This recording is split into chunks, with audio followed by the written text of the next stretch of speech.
Module number 10, administering azure data protections. तो बात आती है डेटा प्रोटेक्शन की, तो हमारे पास क्या ऑप्शंस अवेलेबल हैं एज्योर के अंदर, हम प्रैक्टिकली देखेंगे। मैं बताता हूँ इस मॉड्यूल में कितने लेसन्स हैं और मैं प्रैक्टिकली इन लेसन्स को आपको एक्सप्लेन करने वाला हूँ। तो 2 लेसन्स हैं हमारे पास। Configuring files and folder backup, files and folder for on prem, on premises का फाइल्स एंड फोल्डर बैकअप कैसे लोग एज्योर के ऊपर, configuring Azure virtual machine backup. ठीक, तो ये 2 तरह के बैकअप, 2 लेसन है हमारे पास। मैं आपको कंप्लीट लैब जो डेटा के ऊपर होती है, डेटा बैकअप के ऊपर होती है, और डीआर ऑल्सो कैसे आप डिजास्टर रिकवरी कॉन्फ़िगर करोगे एज अ वर्चुअल मशीन के लिए, तो वो भी इंक्लूड कर लूंगा इसके अंदर। वो आज जो आर्किटेक्ट के अंदर है, तो आपको वो भी पता लग जाएगा। तो इसको प्रैक्टिकली स्टार्ट करते हैं और उसके बाद फिर थियरी देखेंगे हम लोग।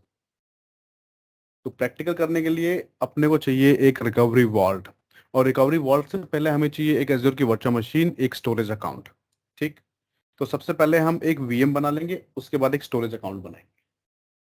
तो सर्च कर लो Azure virtual machine, search bar से एज्योर वर्चुअल मशीन। अपने को सिर्फ बेसिक टैब कॉन्फ़िगर करनी है एज्योर वर्चुअल मशीन की, बाकी टैब्स जो है वो एज इट इज छोड़ देनी है। ठीक है, हमें सिर्फ बेसिक टैब कॉन्फ़िगर करनी है। तो रिसोर्स ग्रुप जो होगा वो होगा आर, मैं ले लेता हूँ M10 RG 0, module 10 resource group 0। Region जो होगा, वर्चुअल मशीन का नाम जो होगा वो होगा मेरा VM1। रीजन में ले रहा हूँ east US. Image Windows server 2016 data centre generation 2। User name, तो या आप लोगों के पास वो इमेज पड़ी है, मास्टर इमेज जो हमने बनाई थी?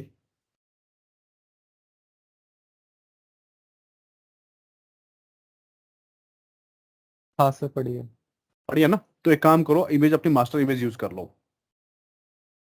तो हम उसी का बैकअप ले लेंगे। ठीक है। ठीक है, तो सी ऑल इमेजेस में क्लिक करना, फिर लेफ्ट हैंड साइड से आपको दिखेगा माई इमेजेस, वहां से अपनी कस्टम इमेज को सिलेक्ट कर लेना। वही इमेज है हमारी जिसको हम यूज करने वाले हैं। फिर यूजर नेम,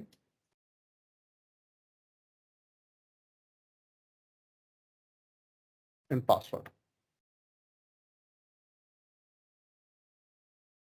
जब भी आप अपनी कस्टम इमेज सेलेक्ट करोगे, ये आपसे बोलेगा कि आपका जो लाइसेंस टाइप है वो क्या है, विंडोज सर्वर है या क्लाइंट है। ड्रॉप डाउन में जाके विंडोज सर्वर सेलेक्ट कर लेना, और अगर आपके पास लाइसेंस अवेलेबल है तो आप अपना खुद का भी लाइसेंस ला सकते हो, जहाँ पे एज्योर आपको 49% का डिस्काउंट देगा। ठीक है, और अगर आपके पास नहीं है तो एज्योर आपको लाइसेंस्ड वर्चुअल मशीन देगा। तो बेसिक टैब मेरी तो कॉन्फ़िगर हो गई है। आई होप आप सभी लोगों की बेसिक टैब जो है इस वर्चुअल मशीन की कॉन्फ़िगर हो गई होगी। अगर हो गई तो कंफर्म करो, इसको हम क्या है डिप्लॉय ये? कर देते हैं। सॉरी, मैं कह रहा हो गया। हो गया? बेसिक। हाँ। अच्छा, ठीक है, तो review and create, review plus create.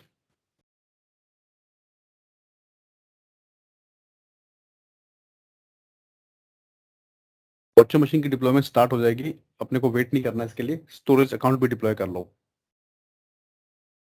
और स्टोरेज अकाउंट का भी सिर्फ हम लोग बेसिक टैब ही कॉन्फ़िगर करेंगे।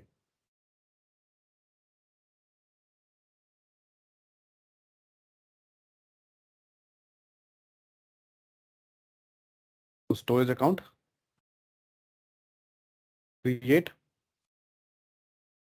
रिसोर्स सर ये ग्रुप में मैंने नई एग्जिस्टिंग। फ्रेश फ्रेश वीएम बनाई है, इसमें कोई इमेज से नहीं उठाई है, कोई फ्रेश है। तो अपने पास जो इमेज हमने बनाई थी, आपको याद होगा, कस्टम इमेज, वो आपने डिलीट कर दी क्या? वो हटा दी थी। हाँ, तो कोई दिक्कत नहीं है, कोई इशू नहीं है। अब मुझे करना है स्टोरेज। हाँ, तो स्टोरेज अकाउंट सर्च कर लो, स्टोरेज अकाउंट पे क्रिएट पेज पे आ जाना, बेसिक टैब पे आ जाओगे आप।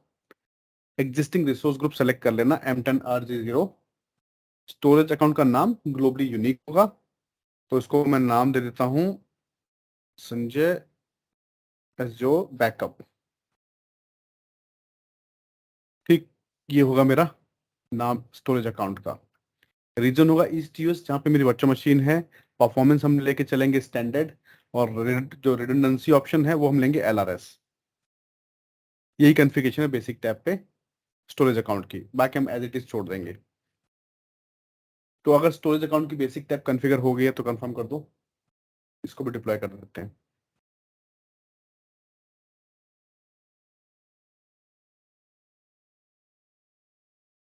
ये हो गया यहाँ तक।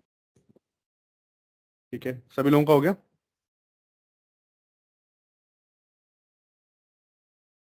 Yes sir.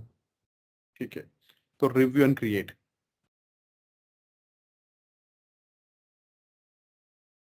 Review and create.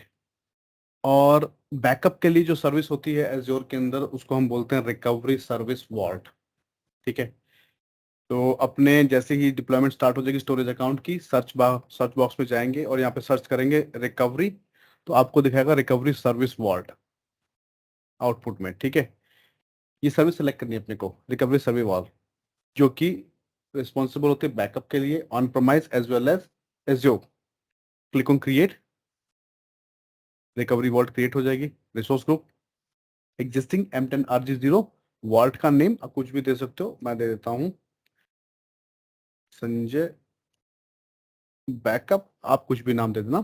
ठीक है, तो संजय बैकअप मेरा वॉल्ट का नेम होगा। रीजन क्या होगा, सेम होगा जहां पे हमारे रिसोर्सेज पड़े हुए हैं, जैसे वर्चुअल मशीन, स्टोरेज अकाउंट, जिनका मुझे बैकअप लेना है। तो मैं ईस्ट यूएस अपना रीजन रखता हूँ, यही बेसिक टाइप की कॉन्फ़िगरेशन है और यही सिर्फ कॉन्फ़िगरेशन है इसके अंदर रिकवरी वॉल्ट की। अगर ये होगी सब लोगों की तो कंफर्म कर दो, इसको हम डिप्लॉय कर देंगे।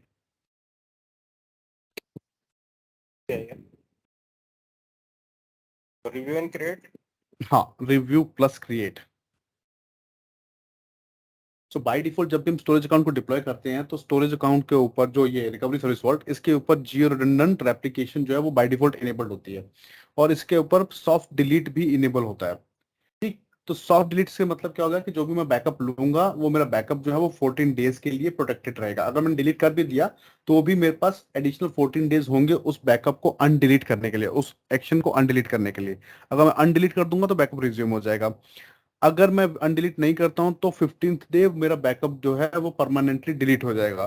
सो अल्टीमेटली अगर मुझे रिकवरी वॉल्ट डिलीट करनी है और मैं सोच रहा हूँ कि मैंने सारा बैकअप डिलीट कर दिया, सब कुछ क्लीन कर दिया एनवायरनमेंट, फिर भी मुझे 15 दिन तक वेट करना होगा इस रिकवरी वॉल्ट को डिलीट करने के लिए, क्योंकि सॉफ्ट डिलीट इनेबल रहेगा और वो मुझे अपनी वॉल्ट को डिलीट नहीं करने देगा।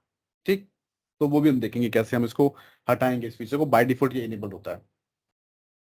क्रिएट पे क्लिक कर दो, रिकवरी वॉल्ट का जो डिप्लॉयमेंट वो स्टार्ट हो जाएगा। जैसे ही स्टार्ट होता है मैं आपको तब तक कुछ बेसिक्स बता देता हूँ इसके, और फिर हम करेंगे अपने लैब। तब तक हमारा जो इंफ्रास्ट्रक्चर वो रेडी हो जाएगा। तो जो वॉल्ट होती है रिकवरी वॉल्ट, इस पे मैं किस तरह का बैकअप ले सकता हूँ, तो हमारे पास दो कंपोनेंट्स होते हैं। एक तो होता है एज्योर, एक होता है ऑन प्रेम। तो ऑन प्रेम के रिसोर्सेज का मैं बैकअप ले सकता हूँ यहाँ पे। ठीक, और मैं क्या कर सकता हूँ, और मैं रेप्लिकेशन रेप्लिकेशन इनेबल कर सकता हूँ। अगर बात करते हैं एज्योर की, तो एज्योर के रिसोर्सेज के लिए मैं एक तो DR डिजास्टर रिकवरी कॉन्फ़िगर कर सकता हूँ और बैकअप इनेबल कर सकता हूँ। Backup for Azure VMs, Azure file share and Azure SAP HANA, SAP HANA VMs, correct, Azure SQL database in Azure virtual machine, in Azure VM। तो ये जो रिसोर्सेज हैं इनका मैं बैकअप ले सकता हूँ एज्योर के ऊपर थ्रू रिकवरी वॉल्ट। DR में कॉन्फ़िगर कर सकता हूँ, तो मैं प्राइमरी रीजन में एप्लीकेशन चल रही है मेरी, उसका एक मैं रेप्लिका बना सकता हूँ सेकेंडरी रीजन में, और मैं फेल ओवर कर सकता हूँ, जो मैं आपको दिखाऊंगा। अगर ऑन प्रेम की बात करूँ तो ऑन प्रेम में मैं बैकअप ले सकता हूँ किन किन रिसोर्सेज का, तो बैकअप ले सकता हूँ मैं फाइल्स एंड फोल्डर का, बैकअप ले सकता हूँ मैं हाइपर वी का, बैकअप ले सकता हूँ मैं ESXi का और वी सेंटर का। ठीक, बैकअप ले सकता हूँ मैं बेयर मेटल, बैकअप ले सकता हूँ मैं सिस्टम स्टेट, और बैकअप ले सकता हूँ मैं शेयर पॉइंट का, बैकअप ले सकता हूँ मैं SQL डेटाबेस का, बैकअप ले सकता हूँ मैं एक्सचेंज सर्वर का। तो ये ऑन प्रोमाइज के रिसोर्सेज से बैकअप ले सकता हूँ मैं फिजिकल सर्वर का भी। तो ये ऑन प्रोमाइज के रिसोर्सेज है जिनका मैं बैकअप ले सकता हूँ एज ए वर्ल्ड के ऊपर। ठीक, रेप्लिकेशन क्या होता है? सर एग्जिस्टिंग डेटा का दूसरी साइट पर रेप्लिकेट कर सकते हैं, सेम वही DR, डिजास्टर रिकवरी। कोई डीआर वाला हो। तो हाँ, तो अगर मेरे पास ऑन प्रोमाइज में सपोज करो SQL सर्वर पड़ा हुआ है, या फिर शेयर पॉइंट पड़ा हुआ है, या फिर कोई और सर्वर, या कंप्लीट साइट ही है VMware की या hyper V based data center है, EXI बेस्ड डेटा सेंटर है, जिसका मुझे रेप्लिका बनाना है क्लाउड के ऊपर, ठीक, और ये कंप्लायंस रूल है, सो दैट अगर मेरा प्राइमरी जो डेटा सेंटर अगर वो डाउन होता है किसी भी रीजन की वजह से, तो मैं फेल ओवर कर दूं कहाँ पे, क्लाउड के ऊपर। उसको बोलते हैं हम लोग एप्लीकेशन। तो ऑन प्रोमाइस के सर्वर्स के लिए भी, चाहे वो फिजिकल सर्वर हो, चाहे वो hyper V based data center हो, जहाँ पे या तो मैं single hyper V server use कर रहा हूँ, या फिर मैं SCVMM यूज कर रहा हूँ, या फिर मैं ESXi सर्वर यूज कर रहा हूँ सिंगल, या फिर मैं वी सेंटर यूज कर रहा हूँ, करेक्ट, डिपेंड करेगा। तो जो आपका इंफ्रास्ट्रक्चर होगा उसके अकॉर्डिंग आप सेलेक्ट करके रेप्लिकेशन कॉन्फ़िगर कर सकते हो, और आपको यहाँ पे एक DR साइट मिल जाएगी, सेकेंडरी साइट मिल जाएगी क्लाउड के ऊपर, और आप उसका फेल ओवर टेस्ट कर सकते हो। तो ये लैब मैंने की हुई है, और वहीं पे जो मैंने आपके साथ लिंक शेयर किया है ना यूट्यूब चैनल का, उसके ऊपर आपको ये कंप्लीट लैब मिल जाएगी ऑन प्रोमाइस के लिए। तो जैसे कैसे आप अपना इंफ्रास्ट्रक्चर प्रिपेयर करोगे, और कैसे आप अपनी वर्चुअल मशीन का बैकअप लोगे, ठीक है, और उसको कैसे रेप्लिकेट करोगे, कैसे फेल ओवर टेस्ट करोगे। तो ये मैंने ऑलरेडी किया हुआ है टेस्ट एक बारी, तो उसको मैंने रिकॉर्ड भी कर लिया था, और मैंने उसको डाला हुआ है उस पर यूट्यूब चैनल के ऊपर, कैसे आप कर सकते हो। अभी हम बात करें अगर अपने सिलेबस की, तो हमारे सिलेबस में है कि एज्योर की वर्चुअल मशीन का बैकअप कैसे लेना है, ये हमारा सिलेबस है। फाइल्स एंड फाइल शेयर का बैकअप कैसे लेना है और रिस्टोर करना है, ये हमारे सिलेबस में है।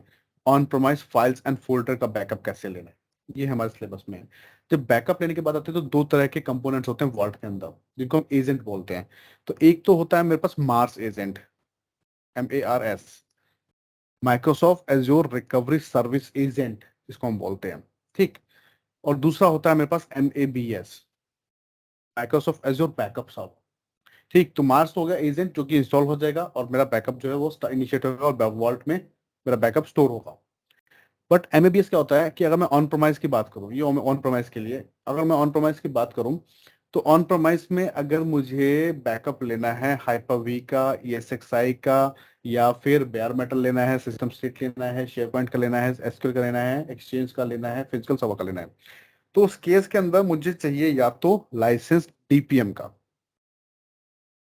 DPM पता ना सबको क्या होता है?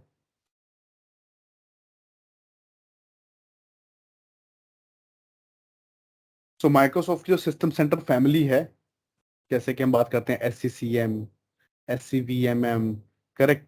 तो उसी तरह से इसी सिस्टम सेंटर फैमिली के अंदर हमारे पास एक और सर्विस होती है, उसको बोलते हैं DPM, डेटा प्रोटेक्शन मैनेजर, जो कि माइक्रोसॉफ्ट का डिफॉल्ट बैकअप टूल है, ठीक।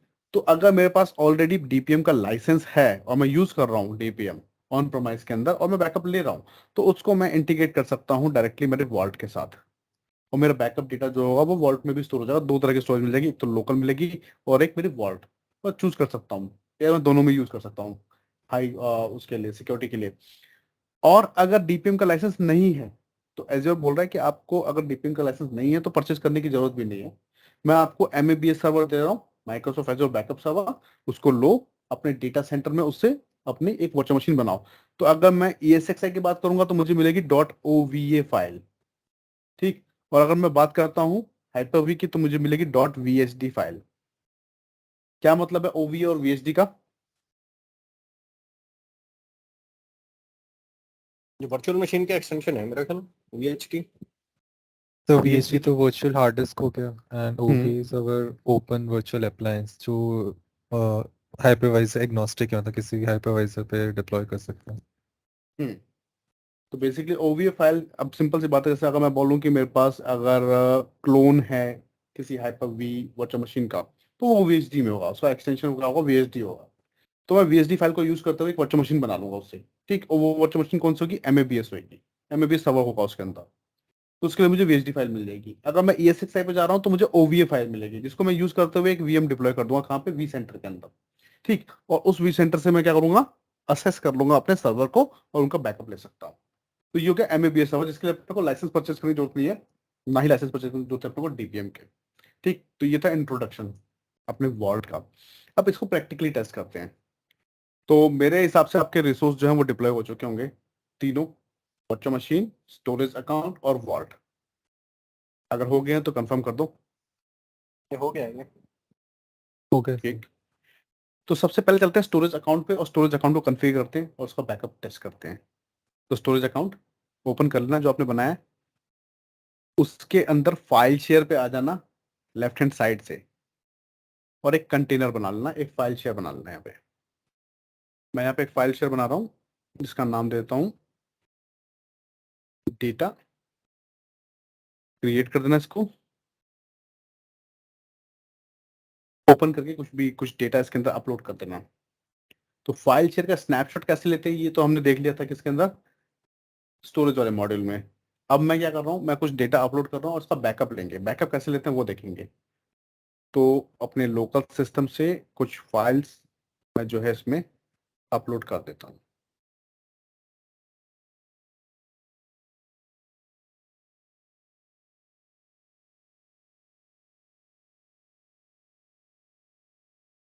तो फाइल शेयर बना लो और कुछ डेटा उसके अंदर अपलोड कर दो। जैसे ही अपलोड हो जाए कंफर्म कर दो। अब हम इसका लेंगे बैकअप। हो गया, ठीक है। एक डुप्लीकेट टैब ओपन कर लो अपने ब्राउजर पे। डुप्लीकेट टैब ओपन कर लो जहाँ पे हम रिकवरी सर्विस वॉल्ट ओपन करेंगे। सर्च करो रिकवरी सर्विस वॉल्ट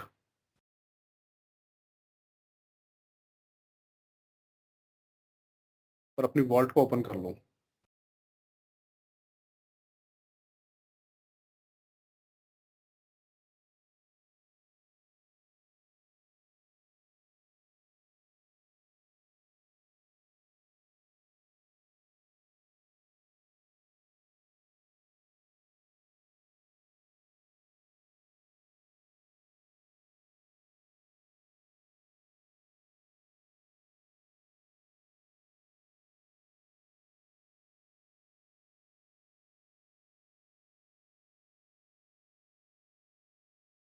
हो गया ओपन रिकवरी वॉल्ट। तो रिकवरी वॉल्ट आप ओपन करोगे तो आपको दो टैब्स दिखा रहा होगा, backup plus enable site recovery. तो यही अपने पास ऑप्शन है वॉल्ट के अंदर। या तो आप बैकअप ले लो या आप अपनी डीआर साइट बना लो। ठीक है, पहले हम देखते हैं बैकअप, उसके बाद फिर हम डीआर पे भी आएंगे, कैसे बनती है अपनी साइट रिकवरी वो भी देखेंगे। तो बैकअप पे क्लिक करो। बैकअप गोल पे आ जाओगे, आपको बताना होगा कि आपका इंफ्रास्ट्रक्चर कहाँ पे रनिंग है। तो मैं मेरा इंफ्रास्ट्रक्चर जो है वो एज्योर पे है, ऑन प्रेम पे है या एज्योर स्टैक के ऊपर है। तो ये मैं बताऊंगा कि एज्योर पे चल रहा है, एज्योर स्टैक पे चल रहा है, एज्योर स्टैक एचसीआई पे चल रहा है या ऑन प्रोमाइसिस पे चल रहा है। तो फिलहाल के लिए क्योंकि जो मैं बैकअप लेने वाला हूँ वो फाइल शेयर का लेने वाला हूँ, तो फाइल शेयर का बैकअप आता है एज्योर के ऊपर। ठीक, तो मेरा इंफ्रास्ट्रक्चर कहाँ है, एज्योर पे है। अब किस तरह का बैकअप आप इनेबल करना चाहते हो, किस सर्विस के लिए, वीएम के लिए, फाइल शेयर के लिए, SQL server into azure virtual machine पे या एसक्यूएल सैप हाना इनटू एज्योर वर्चुअल मशीन पे। तो अभी हमारी रिक्वायरमेंट क्या है, फाइल शेयर। हम सेलेक्ट कर लेंगे यहाँ पे फाइल शेयर। जब ये टैब कॉन्फ़िगर हो जाएगी तो कंफर्म कर देना, फिर हम बैकअप पे क्लिक करेंगे और बैकअप को कॉन्फ़िगर करेंगे। आ गए हो? ठीक, तो फिर हाँ क्लिक ठीक करना है अपने है को। सर। बैकअप पे क्लिक करेंगे और यहाँ पे कॉन्फ़िगर करेंगे बैकअप को। तो अब अपने को बताना है कि फाइल शेयर के लिए कौन सा स्टोरेज अकाउंट है और कौन सा उसमें फाइल शेयर होगा। आपके स्टोरेज अकाउंट में मल्टीपल फाइल शेयर हो सकते हैं। तो किस फाइल शेयर का बैकअप आपको लेना है वो आपको बताना है। तो पहले तो स्टोरेज अकाउंट सेलेक्ट करो। तो click on select and you would be able to see your storage account here. तो जैसे अपने को अभी दिखा रहा है, कोई स्टोरेज अकाउंट मेरे को तो नहीं दिखा रहा अभी, है ना। तो मैं क्या करूँगा, दोबारा से जाऊंगा और फिर से सिलेक्ट पे क्लिक करूंगा। थोड़ा टाइम लेता है डिस्कवर करने में। अब दिखाने लग गया मुझे मेरा स्टोरेज अकाउंट। करेक्ट। तो अगर ना दिखाए तो एक बार बैक जाकर के दोबारा से आ जाना आगे। ये फिर से दिखा देगा आपको आपका स्टोरेज अकाउंट। सिलेक्ट कर लो अपना स्टोरेज अकाउंट और ओके कर दो। तो जैसे आप ओके करोगे ये क्या बोल रहा है, enable lock on the storage account. ये आपके स्टोरेज अकाउंट पे लॉक इनेबल कर देगा, रिसोर्स मैनेजर लॉक। ओके कर दो।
तो fail to register storage account, ये क्यों फेल हुआ है मैं देख लेता हूँ एक बारी। दोबारा से क्लिक करता हूँ ओके के ऊपर। सेम यही एरर यहाँ भी आया है, फेल हो गया था वो। हाँ, तो एक बार दोबारा से ओके पे क्लिक कर दो। कई बार क्या होता है कि एपीआई डिले की वजह से ये फेल हो जाता है, तो कोई चैलेंज नहीं है, देख लेते हैं फिर से।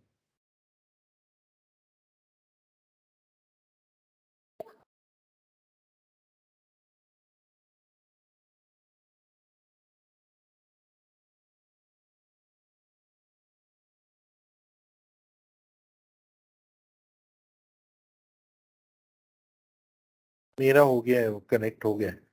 ठीक है, हाँ तो हो जाएगा। बेसिकली क्या होता है, जिसके कैशिंग का इशू होगा, एपीआई गेटवे का इशू होगा, एपीआई डिले का इशू होगा, तो फेल हो जाएगा। तो दोबारा करोगे तो हो जाएगा।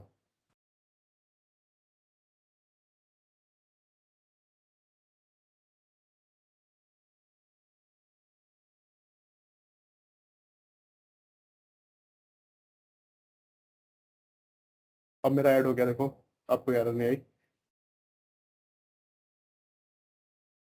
सुरेंद्र जी आपका भी ऐड हो गया होगा।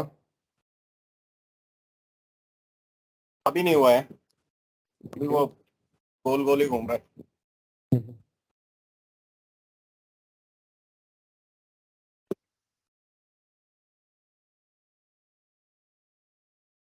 Failed again. फिर से क्लिक करो, हो जाएगा, क्योंकि देखो मेरा भी हो गया। फिर से कर। हम्म।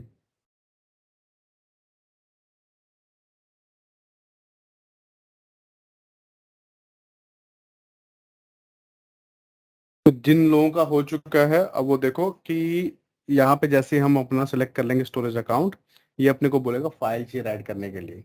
तो click on add file share. File share वाली टैब ओपन हो जाएगी और आपको एक फाइल शेयर दिखाएगा जो आपने बनाया था डेटा। इसको सेलेक्ट कर लो और ओके कर दो। यहाँ पे आपका फाइल शेयर भी अटैच हो जाएगा।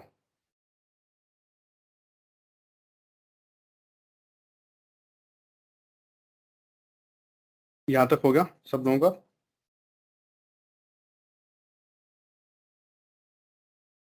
हो गया सही। सुरेंद्र जी ना, ऐड हुआ आपका? नहीं हुआ अभी। Again it is circling and कोई नहीं, चलो आप चलते रहो, मैं देख रहा हूँ। ठीक है, तो बैकअप पॉलिसी है अपने पास। बैकअप पॉलिसी का मतलब कहता है तो डिफॉल्ट पॉलिसी होती है और उसको आप कस्टमाइज कर सकते हो, जिसमें आप अपना रिटेंशन पीरियड बता सकते हो, डेली बैकअप का, मंथली बैकअप का, वीकली का और ईयरली बैकअप का। तो एडिट कर लो, देख लो क्या ऑप्शंस अवेलेबल है हमारे पास। पहले तो हम फ्रीक्वेंसी, हमें कैसी फ्रीक्वेंसी चाहिए, डेली चाहिए या आर्ली चाहिए। फिर मैं इतना स्केड्यूल बता दूंगा यहाँ पे कि अगर डेली होगा तो कब कब ले, अगर आर्ली होगा तो कब कब ले, तो वो स्केड्यूल बता दूंगा यहाँ पे। और मैं स्केड्यूल कर दूंगा अपनी पॉलिसी को, बैकअप को। फिर रिटेंशन पॉइंट क्या होगा डेली बैकअप का, 30 डेज यहाँ बाय डिफॉल्ट दिखा रहा है। फिर वीकली का क्या होगा, मंथली का क्या होगा, ईयरली क्या होगा, ये ऑप्शनल है। तो एज अ फाइल शेयर के लिए जो मैक्सिमम रिटेंशन पॉइंट है वो 10 ईयर्स का है। अगर मैं इसको सेलेक्ट करता हूँ और स्क्रॉल डाउन करता हूँ यहाँ पे, तो आपको देखो 10 ईयर्स दिखा रहा है। अगर उसको मैं 11 कर दूंगा तो एरर आ जाएगी। ठीक, तो यहाँ पे मैं कितना सेट कर सकता हूँ, बिटवीन 1 to 10, कि मैक्सिमम रिटेंशन पॉइंट जो होगा वो 10 ईयर्स का होगा फाइल शेयर के लिए। तो अपने उसके साथ ही चल रहे हैं, बाकी ये सारे ऑप्शंस आप अपने अकॉर्डिंग कस्टमाइज कर सकते हो। ठीक है, डिफॉल्ट होता है डेली का। आप चाहो तो वीकली बैकअप का भी रिटेंशन पॉइंट दे सकते हो, और रिटेंशन पॉइंट मंथली बैकअप का दे सकते हो, और ईयरली बैकअप का दे सकते हो। तो अपने जा रहे हैं डिफॉल्ट पॉलिसी के साथ, अब इसको कॉन्फ़िगर नहीं कर रहे। डिफॉल्ट पॉलिसी जो भी होगी उसके अकॉर्डिंग ये बैकअप लेगा। ठीक, और इनेबल बैकअप पे क्लिक कर देना।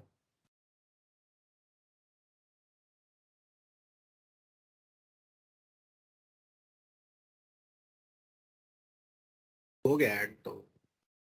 ऐड हो गया तो नीचे आपको दिखा रहा है ऐड फाइल शेयर। हाँ वो कर दिया मैंने, वैसा हो गया। कर दिया? कर दिया। अच्छा, तो इनेबल बैकअप भी कर दो। बैकअप आपका इनेबल हो जाएगा फाइल शेयर के लिए। और ये कुछ मिनट्स लेता है, कुछ मिनट्स लेता है, जैसे एक अप टू 1 मिनट ये लेगा ही लेगा उसको ऐड करने के लिए।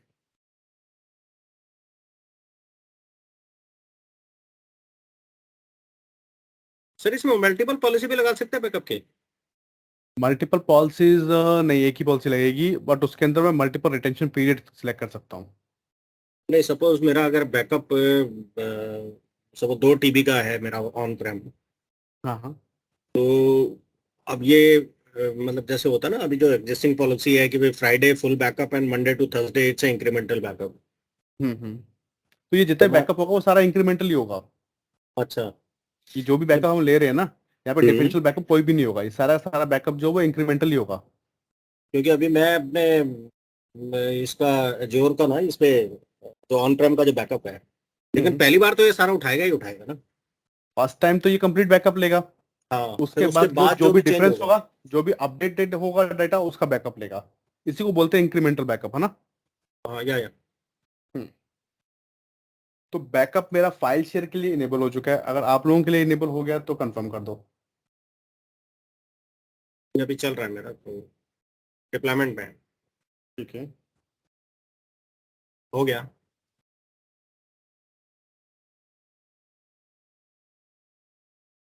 जैसे ही बैकअप इनेबल हो जाएगा रिकवरी वॉल्ट पे वापस आ जाना। मेरा भी चल रहा है अभी। ठीक है, तो जैसे हो जाएगा कंफर्म कर देना, फिर अपने इसको बैकअप लेंगे मैनुअली फाइल शेयर का, और उसके बाद फिर वीएम का बैकअप कॉन्फ़िगर करेंगे, वीएम का बैकअप एंड वीएम का डीआर, और फिर टेस्ट कर लेंगे कैसा रिस्टोर होता है, और ऑन प्रोमाइस का फाइल्स एंड फोल्डर का बैकअप आप कैसे लोगे वो भी टेस्ट कर लेंगे।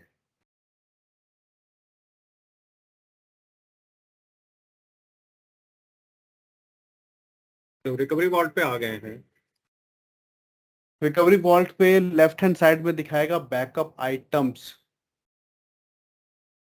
Under protected items there is a tab backup items, backup item. तो क्लिक कर लो बैकअप आइटम्स के ऊपर, और आपको यहाँ पे दिखाएगा किन किन चीजों का बैकअप अभी चल रहा है। तो फिलहाल एजोर फाइल जो स्टोरेज अकाउंट है उसमें फाइल शेयर का बैकअप हमने इनेबल किया है। ठीक है, वर्चुअल मशीन का बैकअप नहीं है, एजेंट के थ्रू बैकअप नहीं है, जो backup server that means MABS server वो भी नहीं है, डीपीएम का नहीं है, एसक्यूएल सर्वर का नहीं है, सैप का नहीं है। तो जिसका होगा वहां पे आपको नंबर दिखा देगा कितने बैकअप चल रहे हैं। तो स्टोरेज को ओपन कर लो, सेलेक्ट कर लो बैकअप आइटम में से, और यहाँ पे आपको दिखा रहा होगा आपका फाइल शेयर का नेम, डेटा, और क्या दिखा रहा है, warning initial backup is pending, that is okay. Click कर लो इसके ऊपर व्यू डिटेल्स पे। जैसे आप व्यू डिटेल्स पे क्लिक करोगे ये यहाँ पे आपको ले आएगा बैकअप के ऊपर, बैकअप और रिस्टोर टैब के ऊपर, जहाँ पे आप बैकअप देख सकते हो, उसको रिस्टोर कर सकते हो, as well as you would be able to see current jobs. Correct. तो मेरे पास अभी कुछ नहीं है क्योंकि मैंने बैकअप स्टार्ट ही नहीं किया, बैकअप जो है वो as per the schedule start होगा, as per the policy start होगा। तो हम यहाँ बैकअप नाउ पे क्लिक करके मैनुअल बैकअप स्टार्ट कर देते हैं। So click on backup now and this would be your retain point. Backup ले रहा है किस टाइम पे किस डेट पे बैकअप लिया वो आपको मिल जाएगा retain point, click on okay, और इस टाइम और डेट पे बैकअप की जॉब जो है वो स्टार्ट हो जाएगी, बैकअप ट्रिगर हो जाएगा।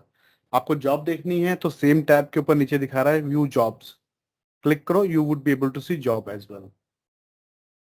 तो अभी कौन कौन सी जॉब है, बैकअप हमने इनेबल किया है, अभी आप इसको रिफ्रेश करते रहो और भी दिखाएगा जॉब्स जो स्टार्ट हो गई होंगी।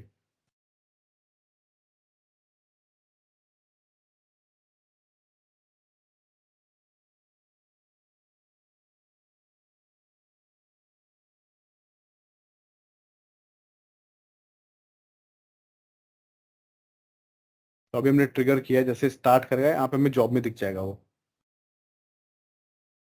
जब रिफ्रेश करेंगे 2-3 बार यहाँ से स्टार्ट होने के बाद तब अपने को दिखा देगा जॉब कि बैकअप उसने लेना शुरू कर दिया हमारे फाइल शेयर का। तो अब टाइम वेस्ट ना करते हुए हम क्या करते हैं, वर्चुअल मशीन का बैकअप भी स्टार्ट कर लेते हैं। कैसे लेते हैं वर्चुअल मशीन का बैकअप, यहाँ तक हो गया सब लोगों का, बैकअप नाउ पे क्लिक कर दिया। हाँ, यहाँ तक हो। ठीक है, तो जैसे बैकअप नाउ पे क्लिक किया अब वापस जाओ अपनी रिकवरी वॉल्ट के अंदर, रिकवरी सर्विस वॉल्ट पे, और फिर से बैकअप टैब पे ही क्लिक करना है अपने को, ओवरव्यू से बैकअप। अब हम बैकअप लेने वाले हैं किसका, एजोर वर्चुअल मशीन का। तो वर्कलोड मेरा रनिंग है एजोर के ऊपर, और कौन सा है वर्कलोड, कौन सा है रिसोर्स, एजोर वर्चुअल मशीन।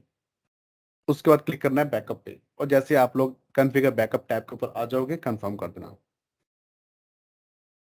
तो अपने पास अब 2 टीयर्स हैं इसकी, तो पॉलिसी टाइप्स हैं इसकी, तो जो अभी इंट्रोड्यूस हुई है पहले नहीं थी, पता अगर मैं बात करूं अभी 5 से 6 दिन पहले की, तो ये ऑप्शंस नहीं थे हमारे पास बैकअप के अंदर। ठीक है, वर्चुअल मशीन के बैकअप के अंदर क्या है ऑप्शंस, तो एक तो है स्टैंडर्ड, एक है एनहेंस।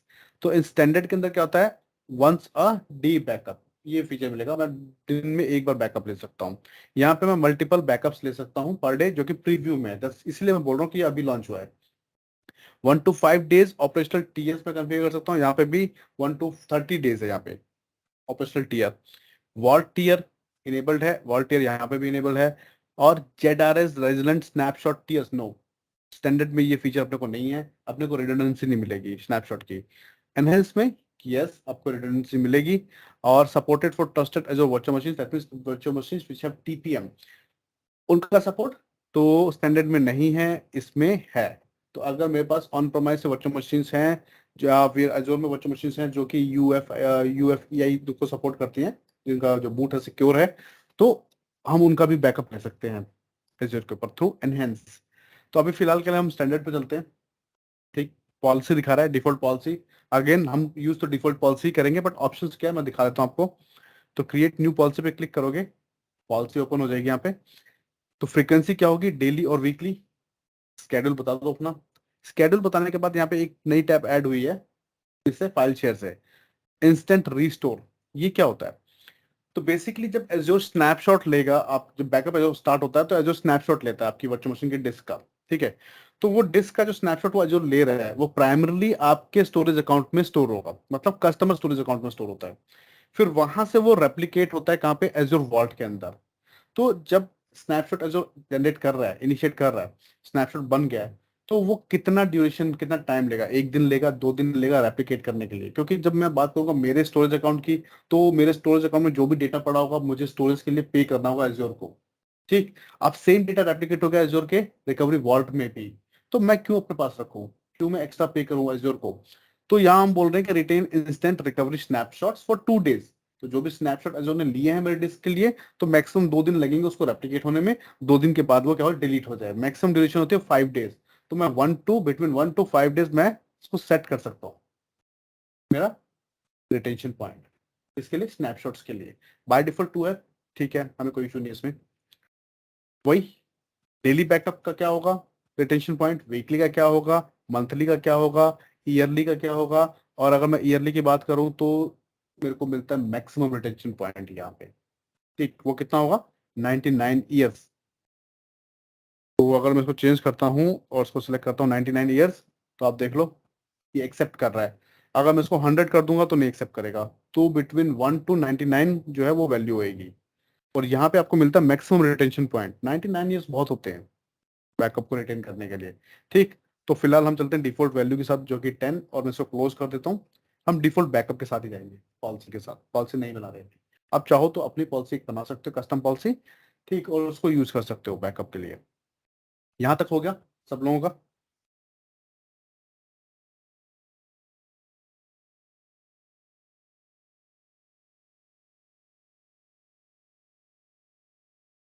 हाँ, यहाँ तक आ गए हम।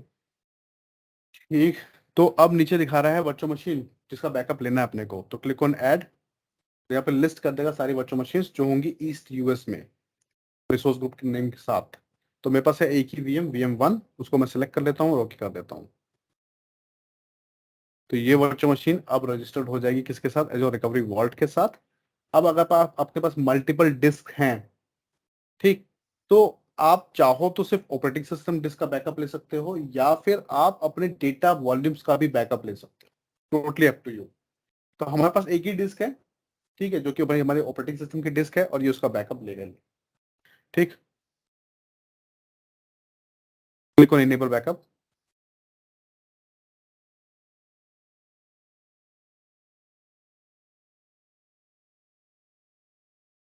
बैकअप इनेबल होगा, बट बैकअप स्टार्ट कब होगा, एज पर द स्केड्यूल। ठीक, बैकअप इनेबल होने में ये 1 से 2 मिनट का टाइम लेगा। जैसे ही बैकअप इनेबल हो जाएगा तो ये क्या करेगा, आप वहां पे जाके बैकअप आइटम्स में जा करके और मैनुअली बैकअप को अपने ट्रिगर कर सकते हो। जैसे ट्रिगर कर दोगे बैकअप स्टार्ट हो जाएगा। अब 2 प्रोसेस होते हैं, एक तो मैं ले सकता हूँ स्नैपशॉट। स्नैपशॉट भी काइंड ऑफ बैकअप ही है, क्यों।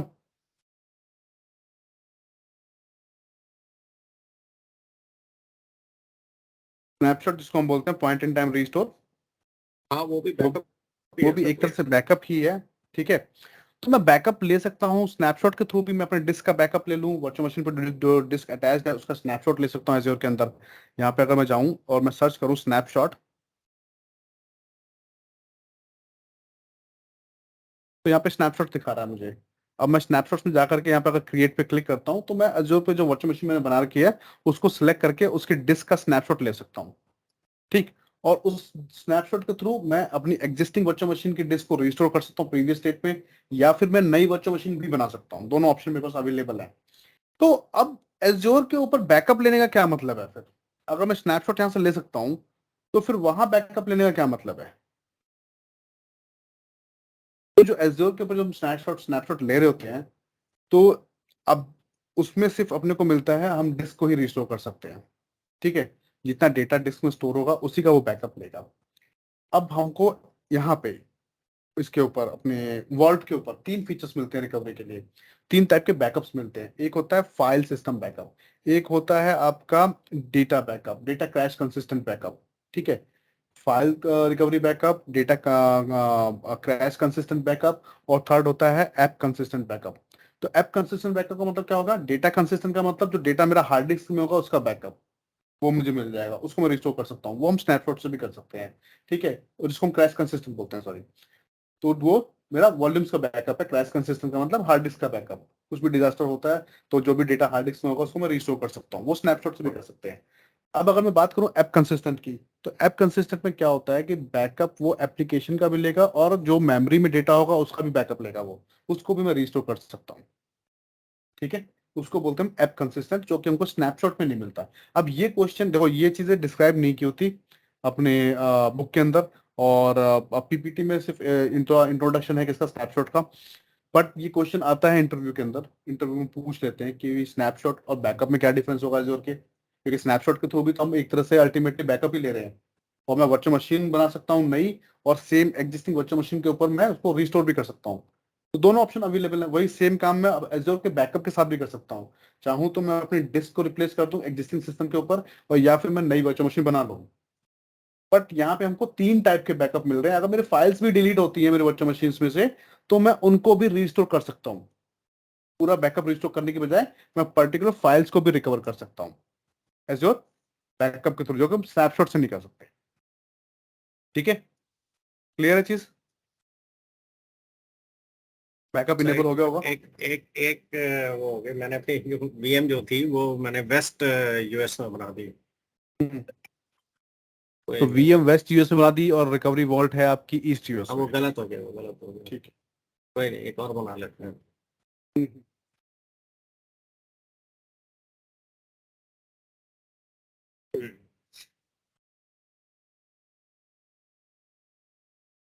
तो जब आप वीएम, सुरेंद्र जी काम करो, स्क्रीन शेयर हाँ कर दो वीएम बनाते हुए। मैं आपको वहीं से बताता हूँ बैकअप कैसे इनेबल होगा।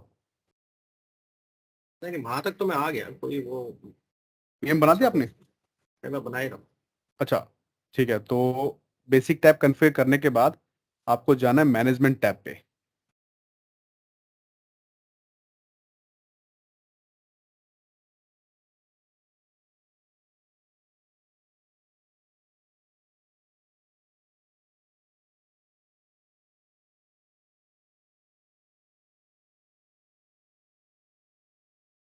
अब आ जाओ मैनेजमेंट टैब पे और स्क्रॉल डाउन कर लो, नीचे बैकअप आ रहा होगा।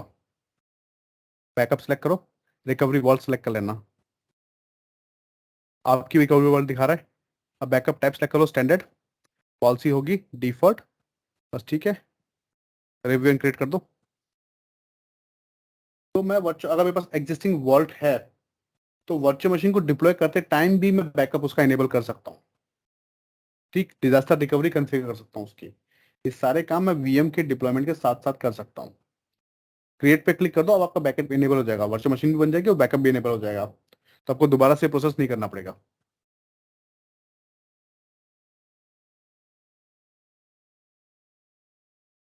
बाकी लोगों का बैकअप इनेबल हो गया होगा मेरे ख्याल से, कंफर्म करो। हाँ सर। बैकअप इनेबल होने के बाद अपने को जाना है रिकवरी वॉल्ट पे फिर से, और बैकअप को ट्रिगर करना है। और सुरेंद्र जी, जब आपकी वीएम बन जाएगी तो आपको भी रिकवरी वॉल्ट पे आना है और बैकअप आइटम्स टैब पे। तो स्टेप्स देख लो, याद कर लो। बैकअप आइटम्स टैब पे। अब यहाँ पे दिखा रहा है एज़्योर वर्चुअल मशीन का बैकअप, इसको ओपन कर लेना। वही सेम वार्निंग दिखा रहा होगा कि इनिशियल बैकअप इज पेंडिंग। इस पे क्लिक कर दो व्यू डिटेल्स के ऊपर। आपके तीन स्क्रीन तरह के शेयर कर जाता हूँ। स्क्रीन में शेयर कर रखिए, हाँ स्क्रीन दिख रही है ना सबको? हाँ ठीक है। तो जब अपने वीएम के बैकअप को आप ओपन करोगे तो यहाँ पे आपको दिखा रहा है बैकअप नाउ, वो तो ट्रिगर करने के लिए। और नीचे बैकअप के टाइप देखो, रिकवरी पॉइंट्स देखो, crash consistent, application consistent, file system consistent. ठीक, तो मैं इंडिविजुअल फाइल्स को भी रिस्टोर कर सकता हूँ, मैं एप्लीकेशन को भी रिस्टोर कर सकता हूँ, मैं अपनी पूरी की पूरी हार्ड डिस्क को भी रिप्लेस मार सकता हूँ। ये सारे बैकअप के टाइप में आपके रिस्टोर के। पहले बैकअप नाउ पे क्लिक करो और इसको ओके कर दो so that your backup will be started. तो बैकअप का जो फर्स्ट बैकअप होगा वो आपका स्टार्ट हो जाएगा, फिर हम इसको रिस्टोर देखेंगे कैसे रिस्टोर होगा। तो जैसे ये सब लोगों का हो जाएगा कंफर्म कर देना, फिर मैं आगे दिखाऊंगा आपको। पहले हम टेस्ट करेंगे फाइल्स एंड फोल्डर का बैकअप। तो अभी बैकअप तो हमने इनिशिएट कर दिया है फाइल शेयर का, वर्चुअल मशीन का, बट ये थोड़ा टाइम लेगा बैकअप लेने में। तो तब तक हम क्या करेंगे, files and folder, on premise के फाइल्स एंड फोल्डर का बैकअप टेस्ट कर लेंगे। ठीक है, उतनी देर में वो लैब हो जाएगी और बाद में फिर इस पे आएंगे और इसको भी टेस्ट कर लेंगे कि इसको कैसे हमें रिस्टोर करना है। तो ये हो ये गया हो गया है, सारा सारा आ गया है वहाँ पे। और बैकअप ट्रिगर हो गया आपका। मैं एक मिनट में स्क्रीन शेयर कर लेता हूँ। जैसे अभी आ गया है ये मेरा बैकअप आइटम्स में है। जो वर्चुअल मशीन पे जाओ, जो वर्चुअल मशीन, हाँ, फिर व्यू डिटेल्स पे लास्ट टैब। अभी कोई रिस्टोर पॉइंट है नहीं आपका, रिकवरी पॉइंट है नहीं आपका, है ना? तो बैकअप नाउ पे क्लिक करो और बैकअप ट्रिगर कर दो। ओके, ठीक है। तो यहाँ तक हम लोगों ने कर लिया है सुरेंद्र जी। अब बाकी मैं अपनी स्क्रीन शेयर कर रहा हूँ और आगे जो भी स्टेप हम करेंगे आप लोग वो फॉलो करते रहना। तो नेक्स्ट सबसे पहले लो अपनी वर्चुअल मशीन का आरडीपी जो हमने बनाई है वर्चुअल मशीन, पीएम का आरडीपी ले लो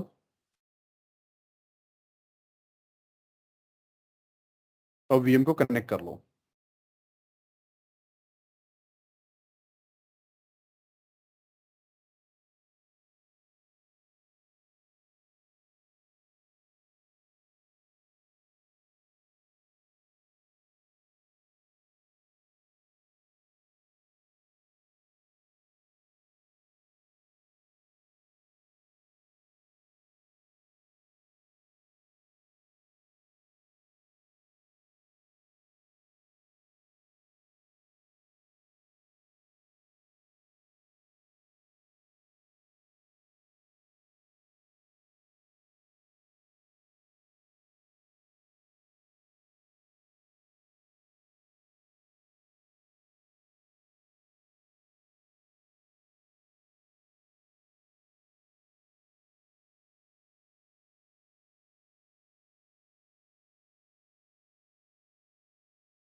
जैसे आरडीपी कनेक्ट हो जाएगा वर्चुअल मशीन का, कंफर्म कर देना।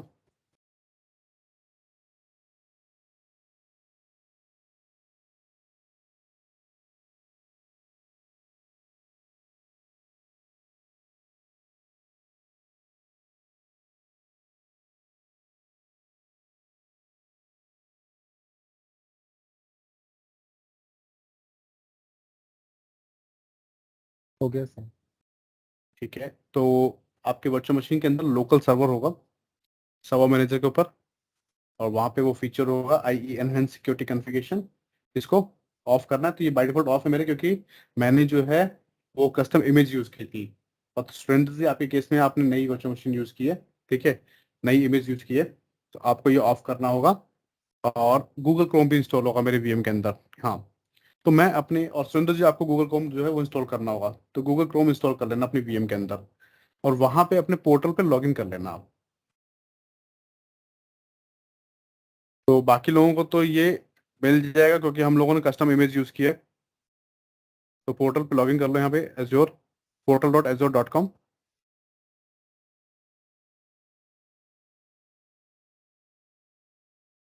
और अब हम यहाँ से मैनेज करेंगे बाकी सारी चीजें।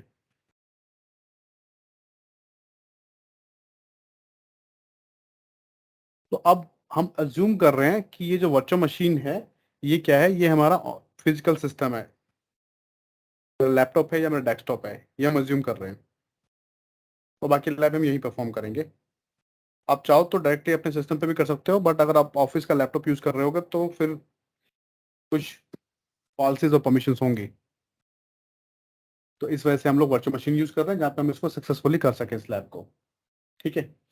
तो अब मैं क्या बोल रहा हूँ कि जो मेरा ऑन प्रोमाइस या मेरा फिजिकल सिस्टम जो है इसके ऊपर सी ड्राइव में, तो सी ड्राइव में चलते हैं। जब आपका लॉगिन हो जाएगा अकाउंट तो सी ड्राइव ओपन कर लेना और सी ड्राइव में एक फोल्डर बना लेना, कोई भी फोल्डर बना लेना।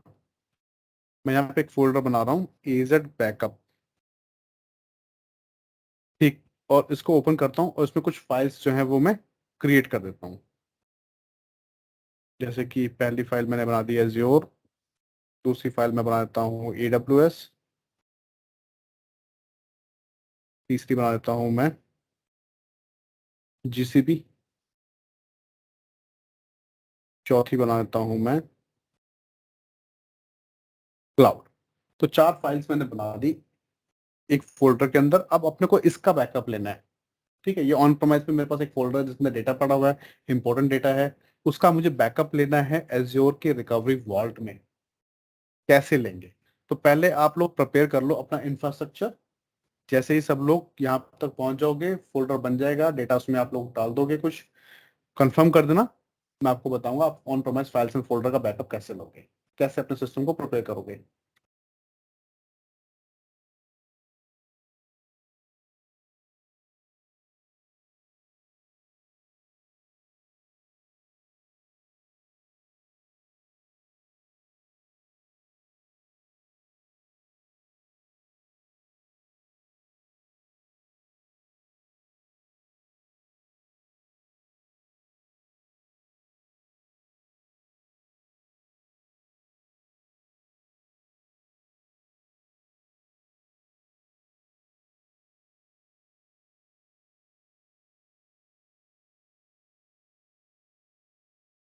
यहाँ तक होगा सब लोगों का? हाँ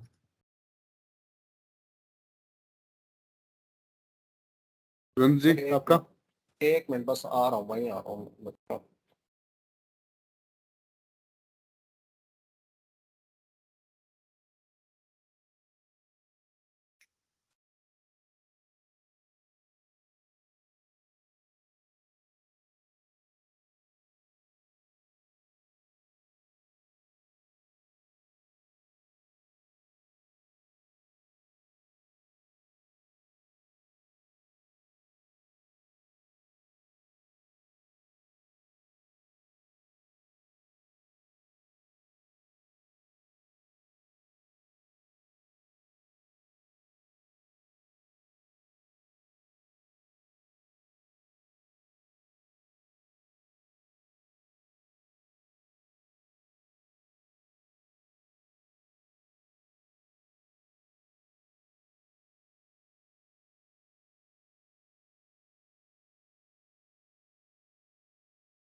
ये टैब हो गए हैं, मतलब गूगल डाल दिया है और फोल्डर एक बना दिया है, 3 डेटा फाइल डाल दी है उसमें।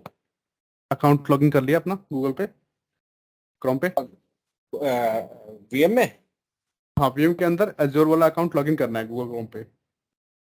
अच्छा, तो यहाँ से आउट कर दो ना, मतलब। वहां पे भी रख सकते हो, यहाँ पे भी लॉगिन कर सकते हो, दोनों जगह लॉगिन कर सकते हो, कोई दिक्कत नहीं है। ओके, जस्ट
हो गया?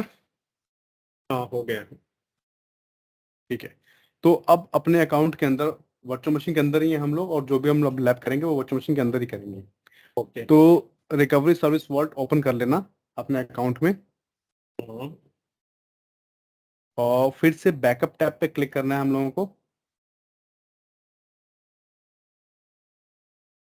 और इस बार हमें सेलेक्ट करना है अपना workload on premises. Where is your workload running on premises. अब ऑन प्रोमाइसेस के नीचे देखो कौन कौन से रिसोर्स हैं।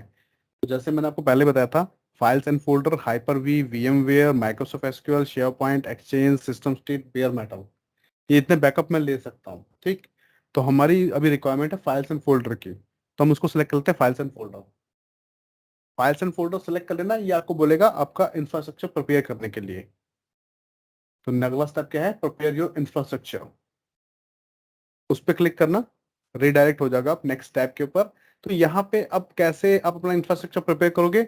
माइक्रोसॉफ्ट आपको एक एजेंट देगा जिसका नाम होता है Mars agent, Microsoft Azure recovery service agent. तो डाउनलोड कर लो इसको, MARS एजेंट इंस्टॉलर, ये एक फॉर्मेट में डाउनलोड हो जाएगा। बट कैसे आप बताओगे कि आपका सिस्टम जो है वो किस रिकवरी वॉल्ट के अंदर डेटा स्टोर करेगा, बैकअप लेगा? तो उसके लिए हमारे पास होता है vault credential, second tab. First tab में आपको एजेंट मिलेगा, सेकंड टैब को सिलेक्ट कर लो चेक बॉक्स को, और डाउनलोड कर लो वॉल्ट क्रेडेंशियल, जो कि आपको ऑथेंटिकेट करेगा कि आप इस वॉल्ट के अंदर अपना बैकअप जो है वो स्टोर करोगे। ठीक, तो बैकअप लेना और बैकअप रिस्टोर करना, ये दोनों का दोनों हम करेंगे लोकल सिस्टम से। अगर मैं फाइल्स एंड फोल्डर का बैकअप ले रहा हूँ, इट मीन्स मैं क्लाउड से मैनेज नहीं करने वाला। बैकअप मेरा कहाँ से मैनेज होगा? लोकल सिस्टम से। रिस्टोर भी लोकल सिस्टम से होगा, बट मेरा स्टोरेज क्या होगा? एज्योर रिकवरी वॉल्ट क्लाउड होगा। कैसे होगा दिखाता हूँ आपको। तो यहाँ तक हो गया सब लोगों का, दोनों स्टेप्स हो गए कंप्लीट। हाँ पहला डाउनलोड कर लिया, दूसरा टिक है। ठीक है, उसके बाद फिर डाउनलोड करना उसको, वॉल्ट क्रेडेंशियल को।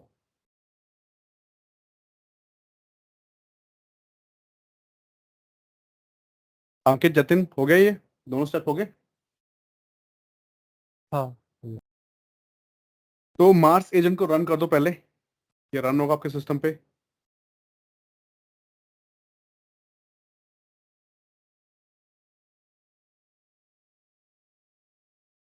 तो लोकेशन होगी C drive, that is okay. Next पे क्लिक करो। अगर प्रॉक्सी यूज कर रहे हो तो प्रॉक्सी की इन्फॉर्मेशन दो यहाँ पे, बट हम कोई प्रॉक्सी यूज नहीं कर रहे, तो नेक्स्ट पे क्लिक कर देते हैं। अपडेट के लिए तो जनरली इन प्रोडक्शन में अपडेट जो है वो सिलेक्टेड होनी चाहिए, हम इसको भी नहीं कर रहे select, so I don't want update. Next, dot net framework 4.4 4.5 and PowerShell चाहिए इसके लिए, ये प्री रिक्विजिट है। तो हमारे पास हमारे जो सर्वर है इसके अंदर ये दोनों फीचर होते हैं, सर्विसेज होती है। तो इंस्टॉल पे क्लिक कर दो।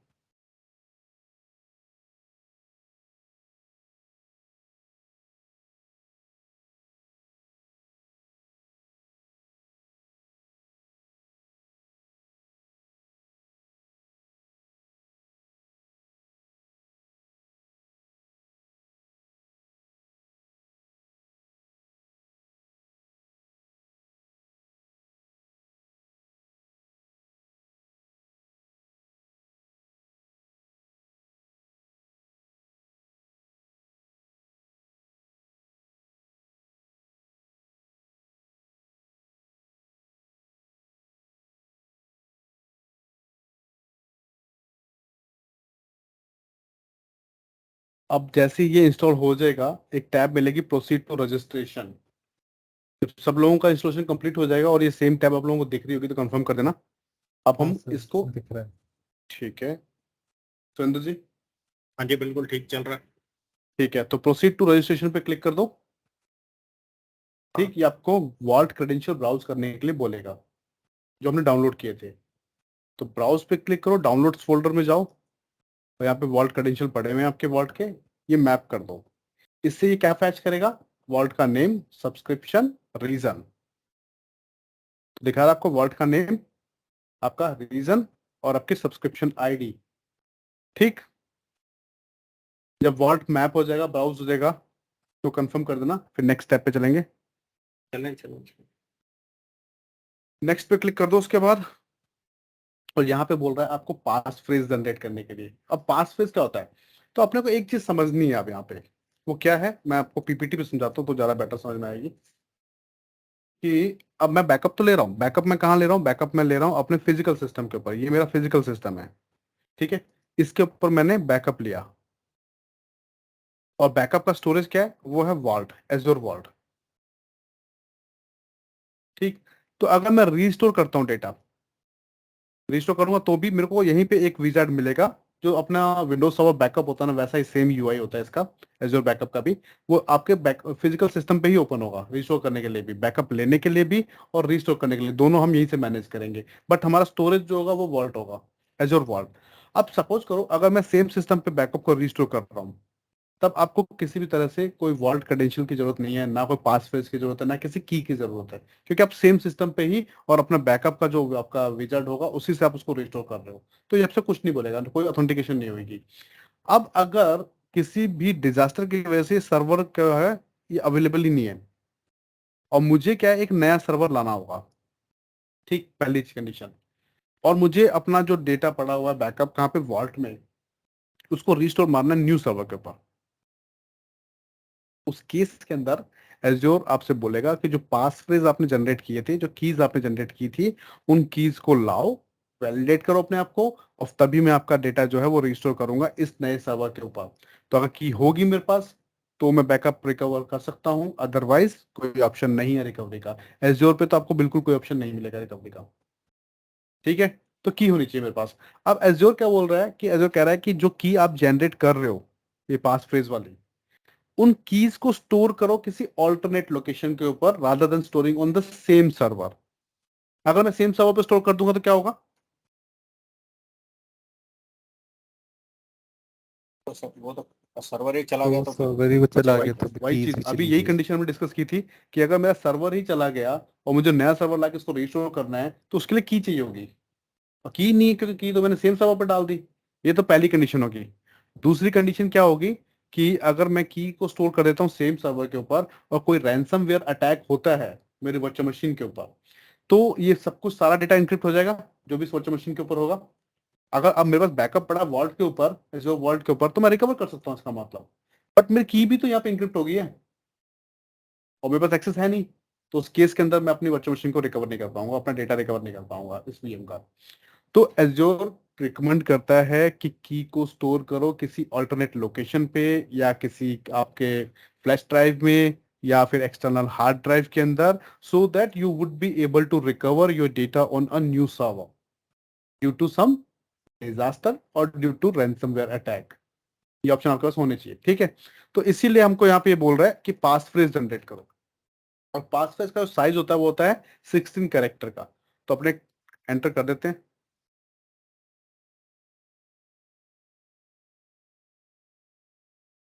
तो मैं एंटर कर देता हूँ और कंफर्म कर देता हूँ।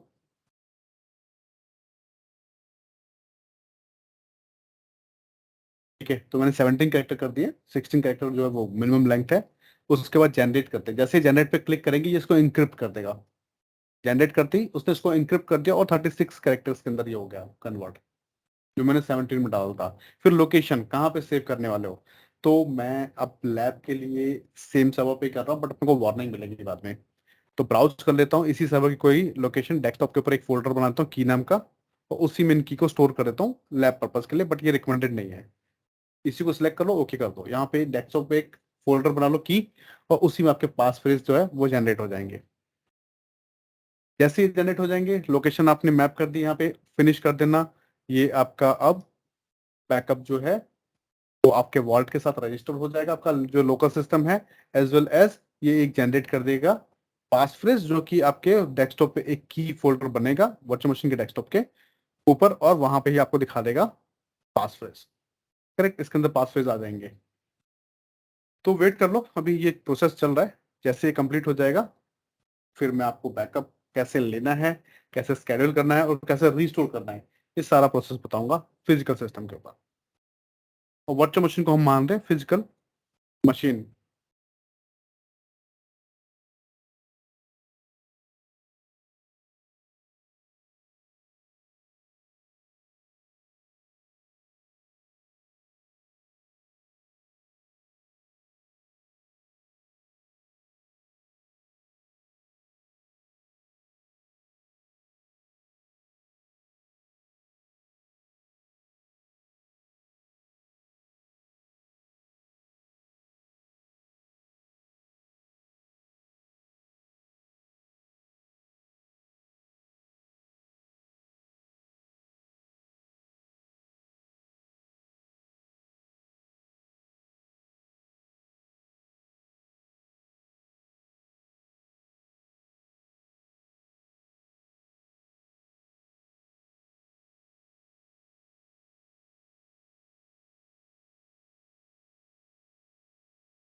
तो आप देखो,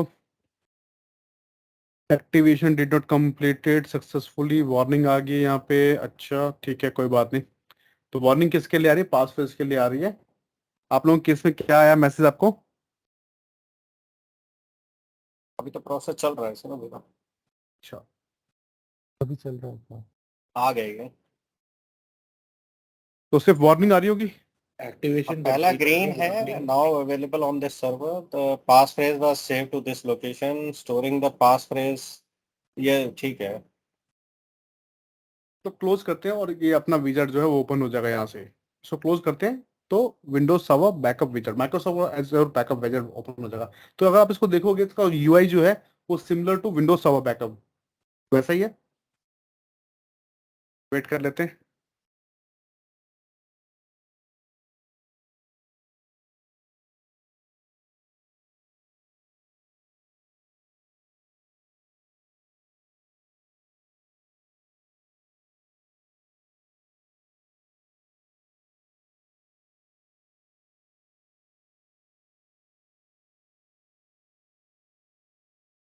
ठीक है, तो ये आपको विजार्ड आ जाएगा। विजार्ड आ गया सब लोगों का? हाँ, ये आ गया। तो राइट हैंड साइड में ऑप्शन दिखा रहा है स्केड्यूल बैकअप का। आप बैकअप को स्केड्यूल कर सकते हो अपने अकॉर्डिंग। तो इस पर क्लिक कर लो, नया विजार्ड स्टार्ट हो जाएगा, स्केड्यूलिंग विजार्ड। नेक्स्ट, किस आइटम का बैकअप लेना है, किस वॉल्यूम का बैकअप लेना है, वो आप सेलेक्ट कर सकते हो। तो जैसे मैं ऐड आइटम पे क्लिक करता हूँ तो मेरे को दोनों ड्राइव दिखा देगा, सी और डी। तो सी ड्राइव के अंदर या तो मैं कंप्लीट ड्राइव का बैकअप ले लूँ या फिर पर्टिकुलर फोल्डर का बैकअप ले लूँ। तो हमने एक फोल्डर बनाया था एजेड बैकअप, मैं उसका बैकअप ले लेता हूँ। ये फोल्डर था मेरा, इसको मैं सेलेक्ट कर लेता हूँ और ओके कर देता हूँ कि मैं इस फोल्डर और इसके कंटेंट का बैकअप लेने वाला हूँ। कुछ फाइल्स इंक्लूड आपको एक्सक्लूड करनी है, तो आप वो एक्सक्लूड कर सकते हो जो इस फोल्डर के अंदर होंगे। मैं नहीं कर रहा हूँ अभी फिलहाल के लिए। नेक्स्ट पे क्लिक करते हैं। वही आपका फ्रीक्वेंसी डेली और वीकली और किस टाइम पे, वो आप स्पेसिफाई कर सकते हो यहाँ पे। मैं जा रहा हूँ डिफॉल्ट के साथ। फिर रिटेंशन पॉलिसी क्या होगी आपकी, वीकली, डेली, मंथली, ईयरली। तो अभी अपने डिफॉल्ट चल रहा हूँ, आप चाहो तो इसको कस्टमाइज कर सकते हो अपने अकॉर्डिंग। नेक्स्ट, बैकअप जो है वो कैसे ट्रांसफर होगा? वो ऑनलाइन होगा थ्रू इंटरनेट। और अगर हैवी हैवी बैकअप है, ज़्यादा बैकअप है, तो फिर आप ऑफलाइन भी कर सकते हो। किसके थ्रू? एज्योर डेटा बॉक्सेस और एज्योर डेटा डिस्क के थ्रू भी, जो मैंने आपको बताया था पहले, है ना। तो डेटा बॉक्स में आपको 100 TB डेटा मिलता है और डेटा बॉक्सेस में आपको एक सिंगल डिस्क के अंदर 8 TB डेटा आप अपलोड कर सकते हो। मैक्सिमम 5 डिस्क आप रिक्वेस्ट कर सकते हो जो से। तो फिलहाल हम ऑनलाइन ही सिलेक्ट करते हैं यहाँ से और नेक्स्ट कर देते हैं।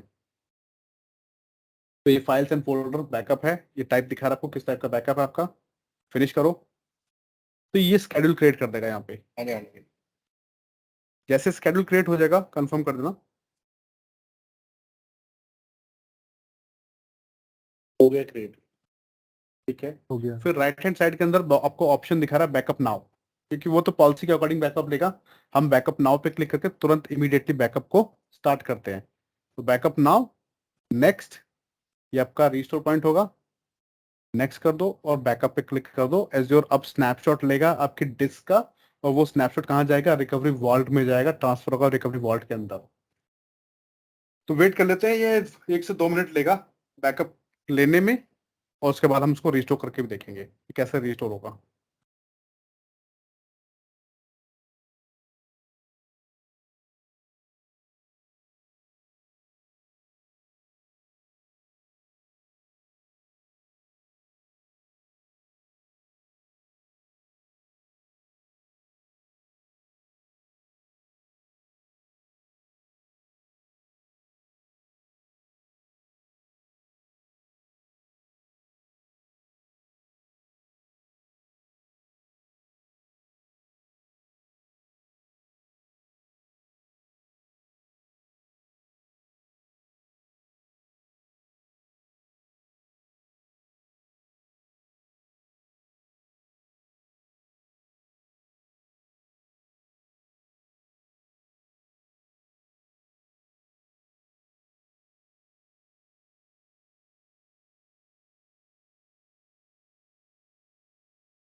डेटा ट्रांसफर स्टार्ट हो चुका है आप लोगों का? हाँ, मेरा तो हो ही गया, हाँ। बहुत जीरो फाइल ही थी, मतलब बेसिक फाइलें डाली हुई, कुछ ज्यादा डेटा नहीं था। तो हाँ, तो मेरे केस में क्या दिखा रहा था, encryption passphrase for this server not set, please configure encryption passphrase to ensure passphrase is configured properly. Okay, तो मैं क्या करता हूँ, रजिस्टर सर्वर पे जाता हूँ और अपने सर्वर को फिर से रजिस्टर कर देता हूँ, क्योंकि उस टाइम पे मुझे आई थी एरर, आप लोगों को याद होगा, बट आप लोगों के केस में एरर नहीं आई थी आप लोगों को, है ना? नहीं, तो एरर फिर कुछ से, है नहीं सो। हाँ, तो मैं फिर से जनरेट कर देता हूँ एक बार पास फ्रेज।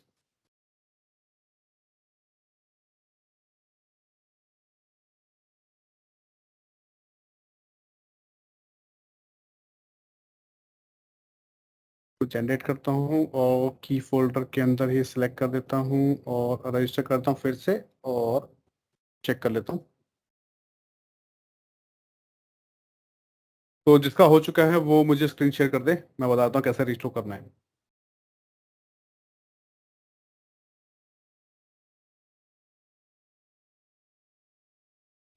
तो अब आप एक काम करो, उस फोल्डर में जाओ जिसका आपने बैकअप लिया था, पूरा फोल्डर डिलीट मार दो, शिफ्ट डिलीट। ठीक हो गया? अब आओ बैकअप विजार्ड के ऊपर और रिस्टोर रिकवर डेटा पे। हाँ, सेम सर्वर पे करना है, yes. Next, individual files and folder selection होगा, नेक्स्ट पे क्लिक कर दो, वॉल्यूम सी दिखाएगा, ठीक है, माउंट पे क्लिक कर दो, आपके पास एक ही माउंट पॉइंट, एक ही रिस्टोर पॉइंट है, माउंट पे क्लिक कर दो। तो अब एज्योर क्या करेगा, वो एक ड्राइव बनाएगा, ठीक है, और वो ड्राइव हो जाएगी माउंट आपके सिस्टम में, जिसका उसने स्नैपशॉट लिया हुआ था ना, और आप अपना डेटा इजीली कॉपी और पेस्ट कर सकते हो, रिस्टोर कर सकते हो अपने सिस्टम के अंदर। ये हार्डली 1 मिनट लेगा, 1 मिनट के अंदर आपकी डिस्क माउंट हो जाएगी और आप अपना डेटा जो है इजीली कॉपी एंड पेस्ट कर सकते हो।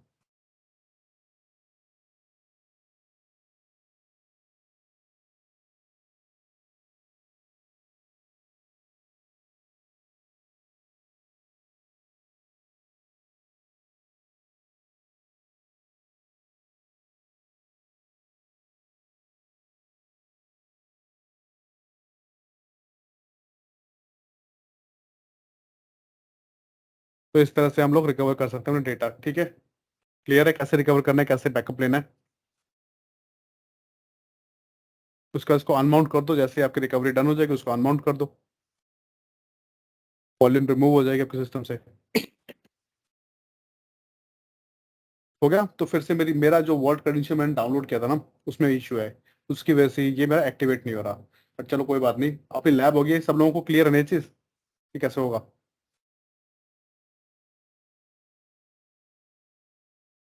Pretty much. Ankit, Jatin,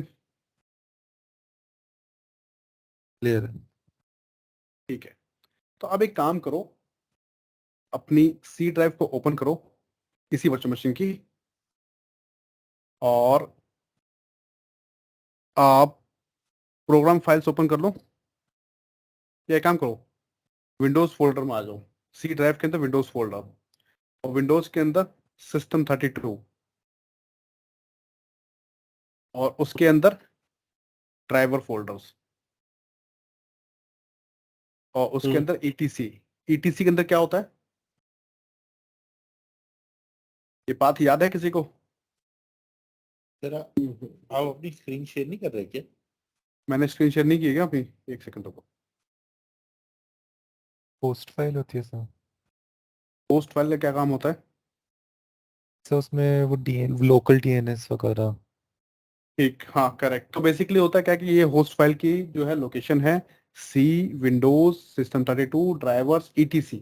ETC के अंदर होती है होस्ट फाइल। होस्ट फाइल के अंदर मैं क्या कर सकता हूँ कि मैं अपने DNS की एंट्री कर सकता हूँ, तो जब भी मैं कोई वेबसाइट एक्सेस करूंगा तो उसकी रिक्वेस्ट पहले मेरे होस्ट फाइल के पास ही जाती है, वो वहीं से चेक करता है। जैसे मान लो, आप सपोज करो आपके सिस्टम में आप बोलते हो कि जब भी आपका सिस्टम कोई एक्सेस करे, उसके ऊपर अगर कोई यूट्यूब खोल रहा है आपके सिस्टम के ऊपर, तो आपका Google.com का पेज खुलना चाहिए। मतलब यूजर क्या कर रहा है, वो ब्राउजर में टाइप कर रहा है YouTube.com, ठीक है, और उसकी जो रिक्वेस्ट है वो रीडायरेक्ट हो रही है गूगल के ऊपर, और गूगल का पेज खुल जाता है बार बार। ऐसा हम कर सकते हैं। कैसे कर सकते हैं? मैं नेट पे जाऊंगा, गूगल का आईपी एड्रेस चेक कर लूंगा पिंग करके, ठीक है, और एलएम होस्ट फाइल में आकर के एंट्री कर दूंगा। तो मेरा एफक्यूडीएन क्या होगा, www.youtube.com, और उस एफक्यूडीएन के लिए मैं एक आईपी एड्रेस डाल दूंगा एलएम होस्ट फाइल के अंदर, जो होगा मेरा गूगल का आईपी एड्रेस। करेक्ट। तो जब भी यूजर कोई रिक्वेस्ट सेंड करेगा youtube.com के लिए, तो वो रिक्वेस्ट आएगी होस्ट फाइल के पास, और होस्ट फाइल के अंदर एक हमने आईपी एड्रेस डाल रखा है किसका, google.com का, और वो google.com का पेज ही खोलेगा हमेशा। तो मैं रिडायरेक्ट कर सकता हूँ ऐसा। ये छोटे छोटे मैजिक है जो हम एथिकल हैकिंग के अंदर सीखते हैं और सिखाते हैं। तो होस्ट फाइल है, अपने इसको डिलीट कर देते हैं, तो लोकल एंट्रीज डीएनएस की डिलीट हो जाएंगी। ठीक, डिलीट कर दो इसको, मैं इसको डिलीट करता हूँ ऐसे, आप लोग भी डिलीट कर दो, शिफ्ट डिलीट कर दो, फाइल डिलीट हो जाएगी।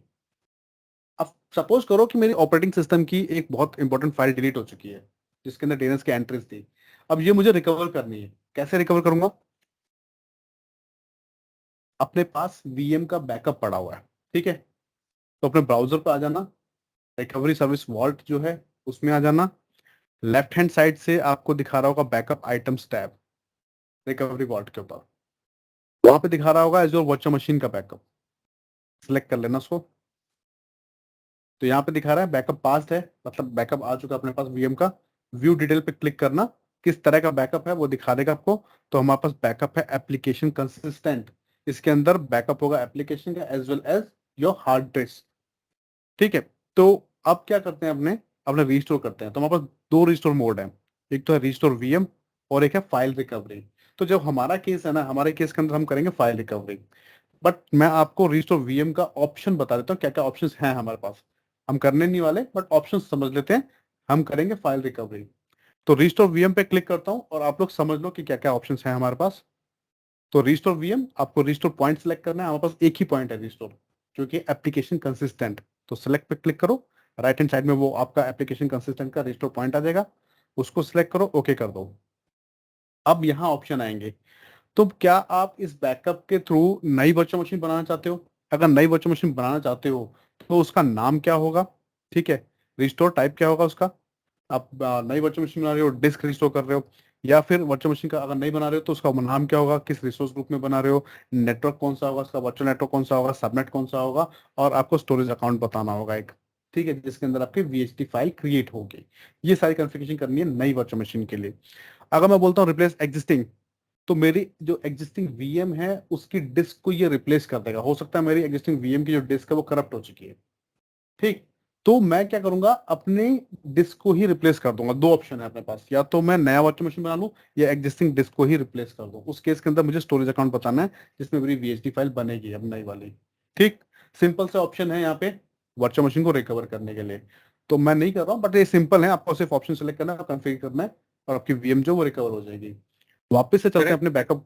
हाँ, हाँ एक बार पीछे है। हाँ, इसमें क्या हम रिस्टोर वीएम या फाइल रिकवरी कर रहे हैं? अभी हम कर दोनों रहे में हैं से कुछ फाइल, हम फाइल रिकवरी कर रहे हैं, ठीक है।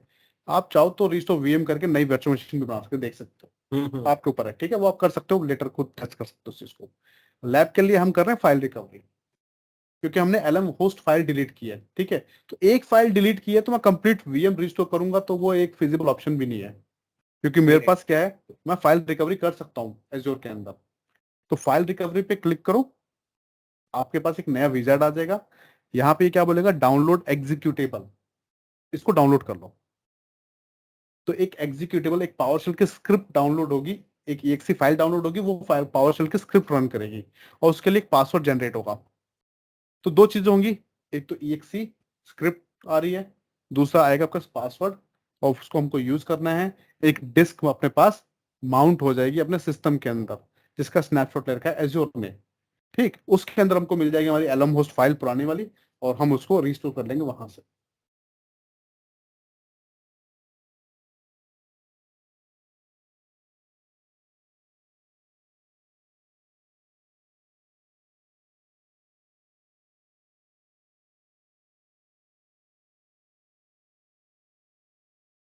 तो यहाँ पे देखो दिखा रहा है your script is ready to download, download पे क्लिक करो। EXE में आपकी ये स्क्रिप्ट होगी, उसको रन करने से पहले ये पासवर्ड कॉपी कर लेना। तो पासवर्ड कॉपी करके फिर अपनी स्क्रिप्ट को रन करो, ये पावरशेल में एग्जीक्यूट होगी। रन करो, यहाँ पे अपने को जो अपना पासवर्ड हमने कॉपी किया है उसको पेस्ट करना है, पासवर्ड पेस्ट करो, एंटर कर दो। ये देखो पावरशेल की विंडो स्टार्ट हो जाएगी और आपकी स्क्रिप्ट जो है वो स्टार्ट हो जाएगी एग्जीक्यूट होना। जैसे ही स्क्रिप्ट एग्जीक्यूट होना स्टार्ट होगी, ये क्या करेगा, एक iSCSI ड्राइव बनाएगा और आपके सिस्टम में एक वॉल्यूम माउंट कर देगा। तो कनेक्शन सक्सीडेड। अब आपके सिस्टम में है एक वॉल्यूम, जाके चेक कर लो। तो वर्चुअल मशीन के अंदर डिस्क पीसी में आओ, यहाँ पे आपको एक वॉल्यूम दिखाएगा। मेरे पास आ गई है एफ वॉल्यूम विंडोज, ये इसकी रेप्लिका है, सी वॉल्यूम की रेप्लिका है। ठीक, एफ वॉल्यूम, इसको मैं ओपन करता हूँ, Windows folder, system 32, then drivers, etc, lm host file, जो होस्ट फाइल जो है उसको कॉपी करता हूँ यहाँ से। फिर जाता हूँ मैं कहाँ पे, अपने सी ड्राइव पे, सेम लोकेशन पे। तो मैं लोकेशन चेंज करता हूँ सिर्फ यहाँ से। अब मैं सी ड्राइव में आ गया, यहाँ पे होस्ट फाइल नहीं है मेरे पास, मैं इसको पेस्ट कर देता हूँ यहाँ से। सिंपल है, फाइल कॉपी कर सकते हो क्योंकि आपके पास अब एज्योर के अंदर ये सपोर्ट है कि आप या तो कंप्लीट वीएम रिस्टोर मार दो, या डिस्क रिप्लेस कर दो एग्जिस्टिंग वर्चुअल मशीन की, या पर्टिकुलर फाइल रिकवर कर लो, क्योंकि restore virtual machine, creating virtual machine will take some time. Correct, यहाँ पे आपने within few minutes file recover की, काम खत्म, पूरी वर्चुअल मशीन रिकवर करने की जरूरत नहीं है। जैसे ये रिकवर हो जाएगा, press Q to exit, Q type कर देना, ये एग्जिट हो जाएगा यहाँ से पावरशेल का। फिर उसका अनमाउंट डिस्क कर देना और आपकी डिस्क भी अनमाउंट हो जाएगी आपके सिस्टम से। तो रीस्टोर करने के बाद डिस्क जरूर अनमाउंट करना। मेरे हिसाब से सब लोगों ने टेस्ट कर लिया होगा इसको।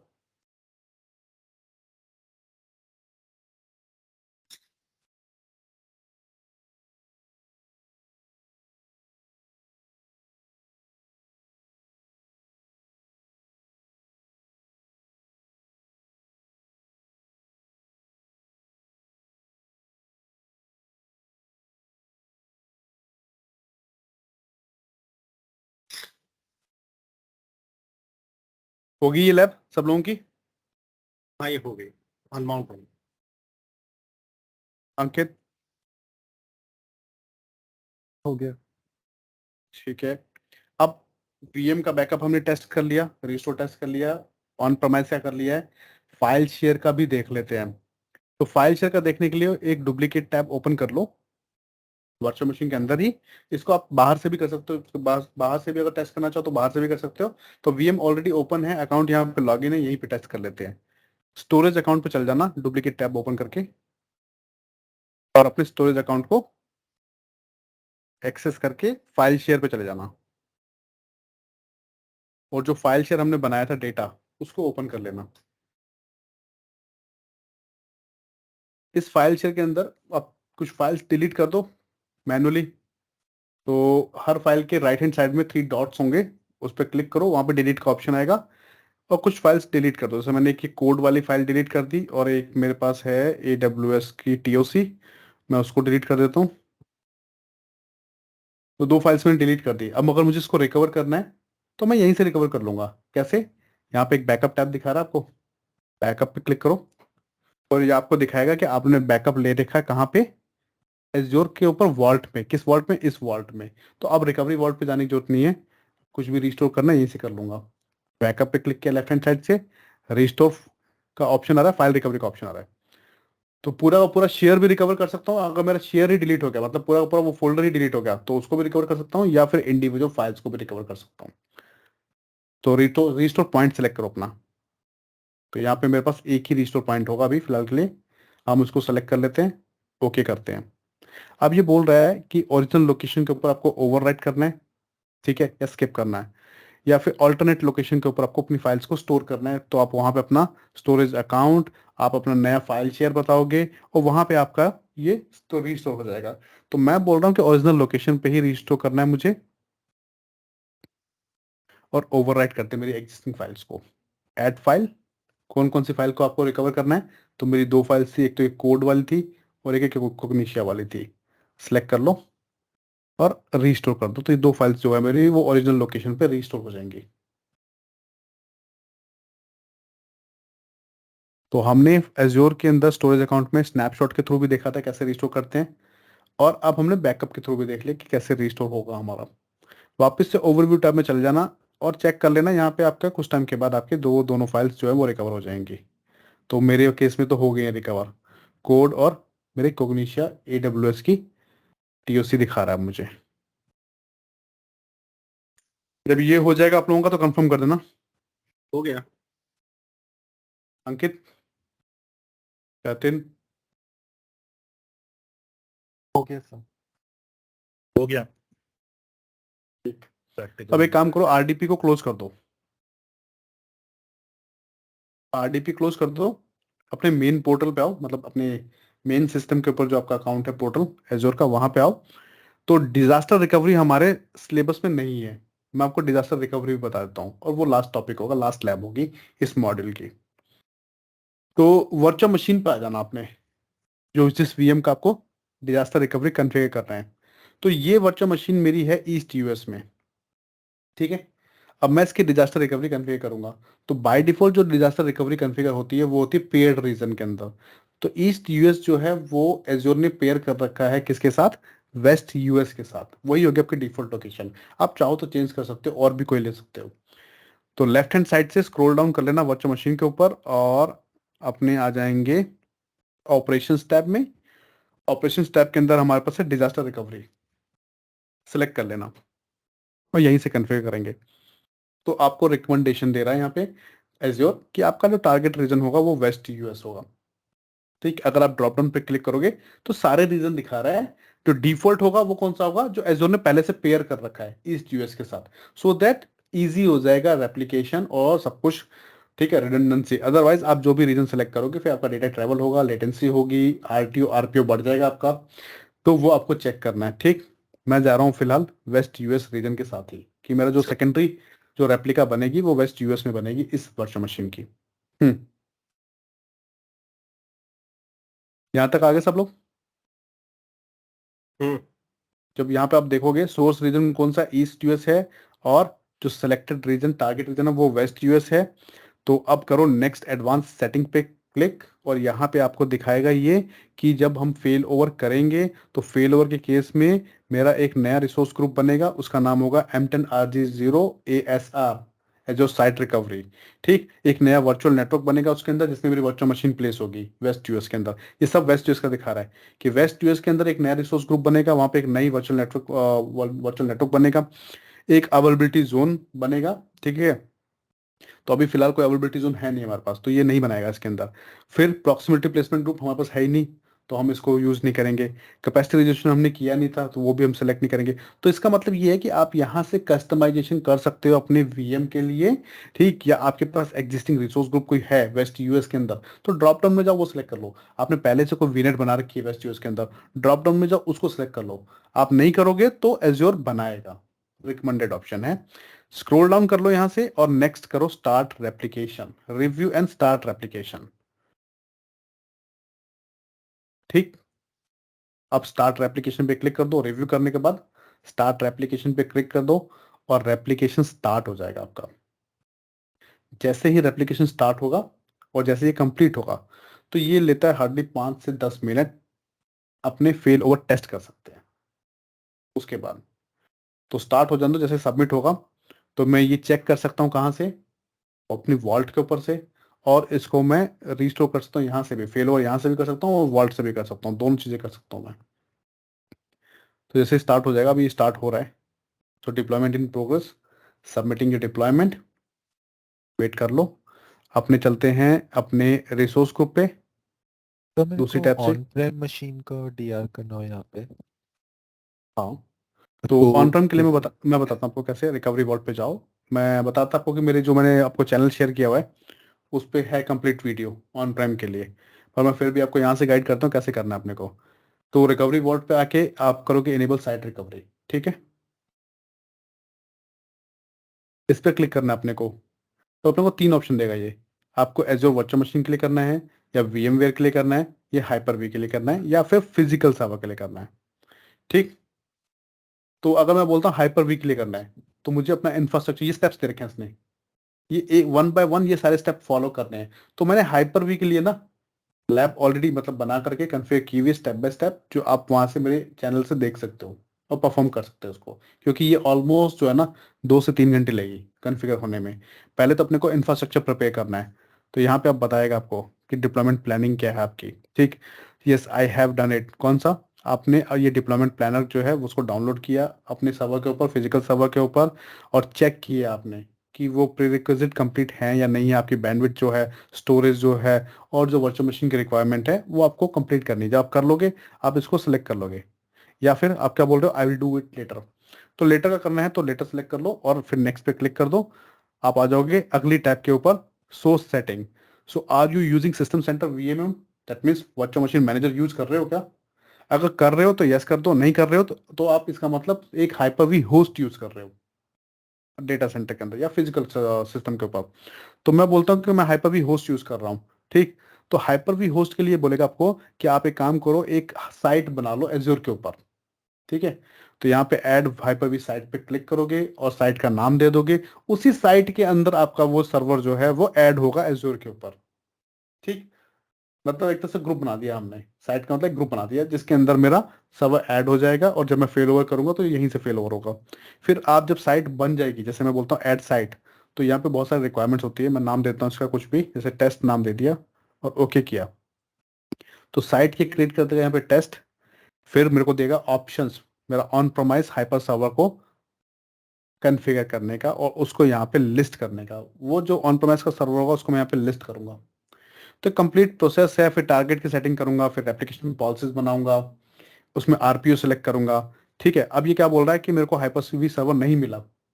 तो जैसे आप कोई नई साइट ऐड करते हो तो वो 15 टू 30 मिनट्स लेता है रिकवरी के लिए, डिस्कवरी के लिए। ठीक है, ऐड हाइपर-वी सर्वर पे क्लिक करो उसके बाद, और यहाँ पे आपको ऑप्शंस दिखा देगा, ये स्टेप्स फॉलो करने हैं कि क्या मिनिमम रिक्वायरमेंट है। So make sure that host is running on Windows server 2012 R2 और अबव, ये इसकी पहली प्रीरिक्विजिट है।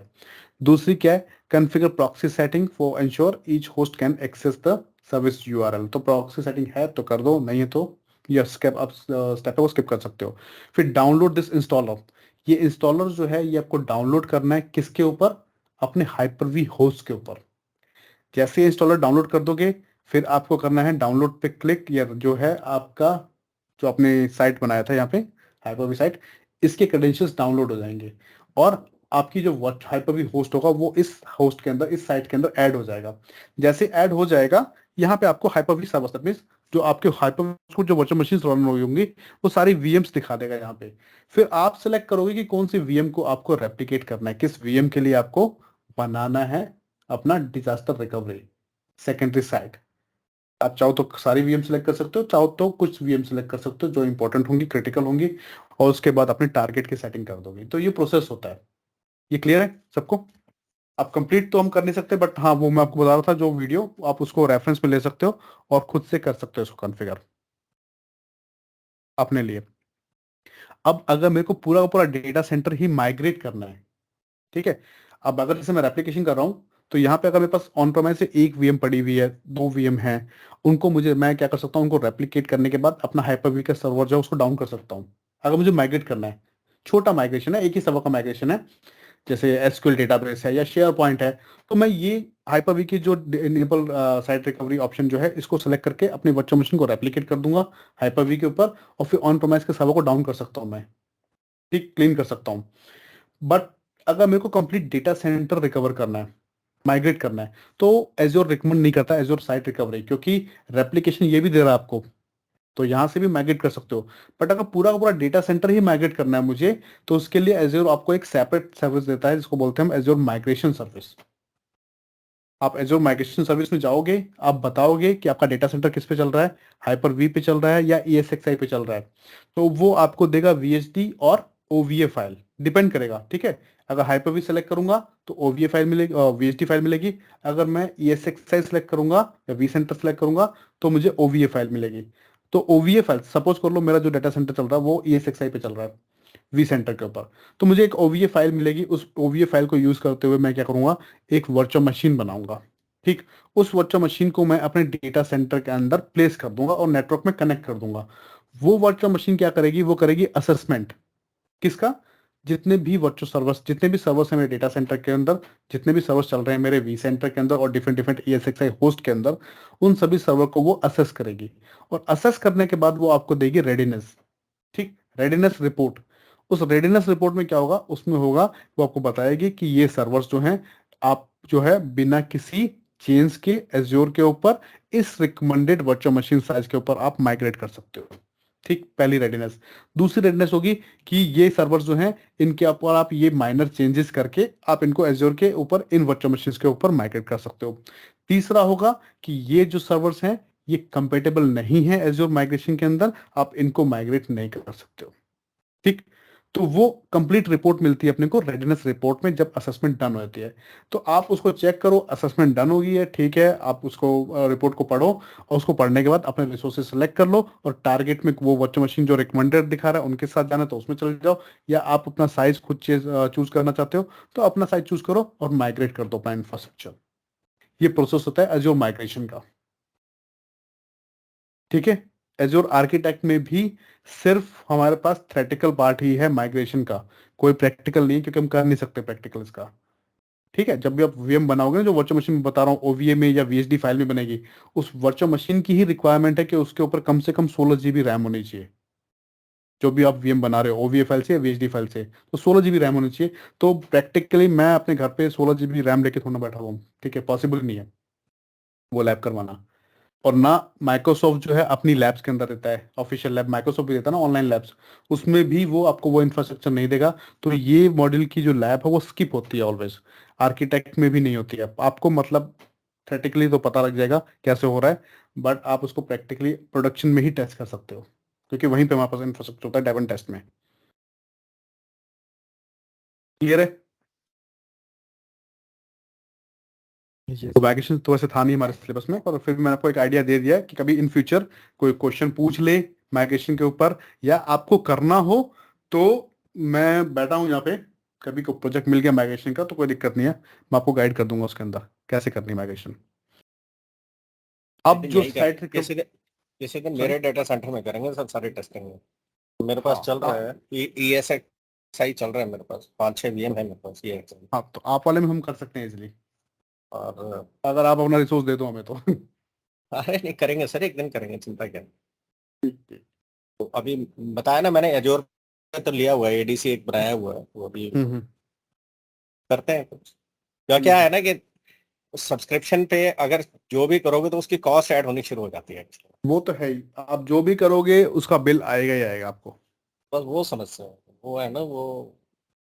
तो पता लगे एक काम, आप अपने ऑर्गेनाइजेशन से काम बोल दो ना कि जैसे आपको एक डेवन टेस्ट सब्सक्रिप्शन दिलवा दे आपकी कंपनी, जिसके अब आप टेस्टिंग कर सको। तो माइक्रोसॉफ्ट क्या है ना, माइक्रोसॉफ्ट आपको देता है एक्शन पैक, सुना है इसके बारे में? क्या देता है? Action pack. ओके।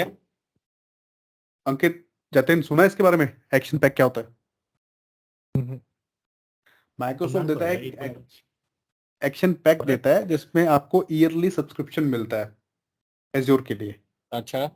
उसमें जैसे अब मैं जो सब्सक्रिप्शन यूज कर रहा हूँ ना MSDN, तो माइक्रोसॉफ्ट क्या करता है कि जो MCTs हैं जितने भी माइक्रोसॉफ्ट सर्टिफाइड ट्रेनर्स, उनको माइक्रोसॉफ्ट जो है वो ईयरली एक सब्सक्रिप्शन दे रहा है जो जैसे मुझे मिला हुआ है। तो मुझे मेरे सब्सक्रिप्शन में क्या होता है कि हर मंथ $150 जो है वो क्रेडिट होते हैं हर महीने। ठीक, और वो अच्छा। एक साल तक के लिए वैलिड है। तो हर महीने मुझे $150 भी मिलते हैं और मैं माइक्रोसॉफ्ट के पासेस जो मैं आपको शेयर करता हूँ आपके साथ, तो मैं मैक्सिमम 4 पासेस जो हैं वो एक मंथ में अपने जनरेट कर सकता हूँ अगर मेरा ये वाला क्रेडिट जो है वो खत्म हो गया, क्योंकि मैं कंटिन्यूस, क्योंकि माइक्रोसॉफ्ट की ट्रेनिंग्स दे रहा हूँ। ठीक है, तो हो सकता है कि मेरा ये क्रेडिट जो है वो खत्म हो जाए, यूज हो जाए उन ट्रेनिंग्स के अंदर।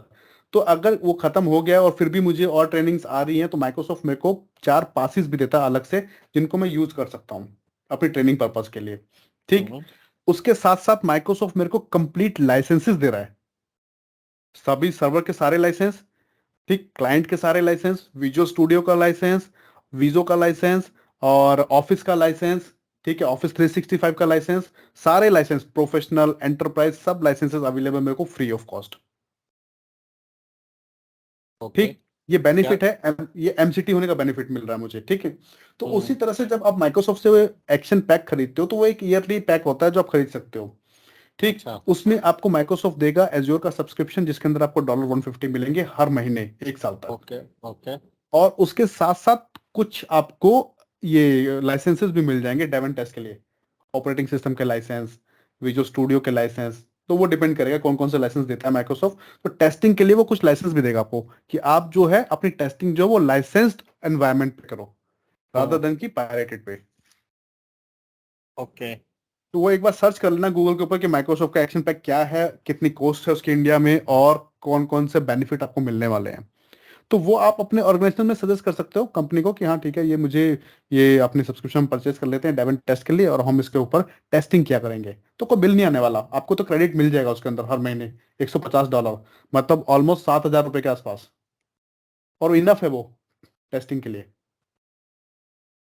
What's call it Microsoft azure action pack. हाँ,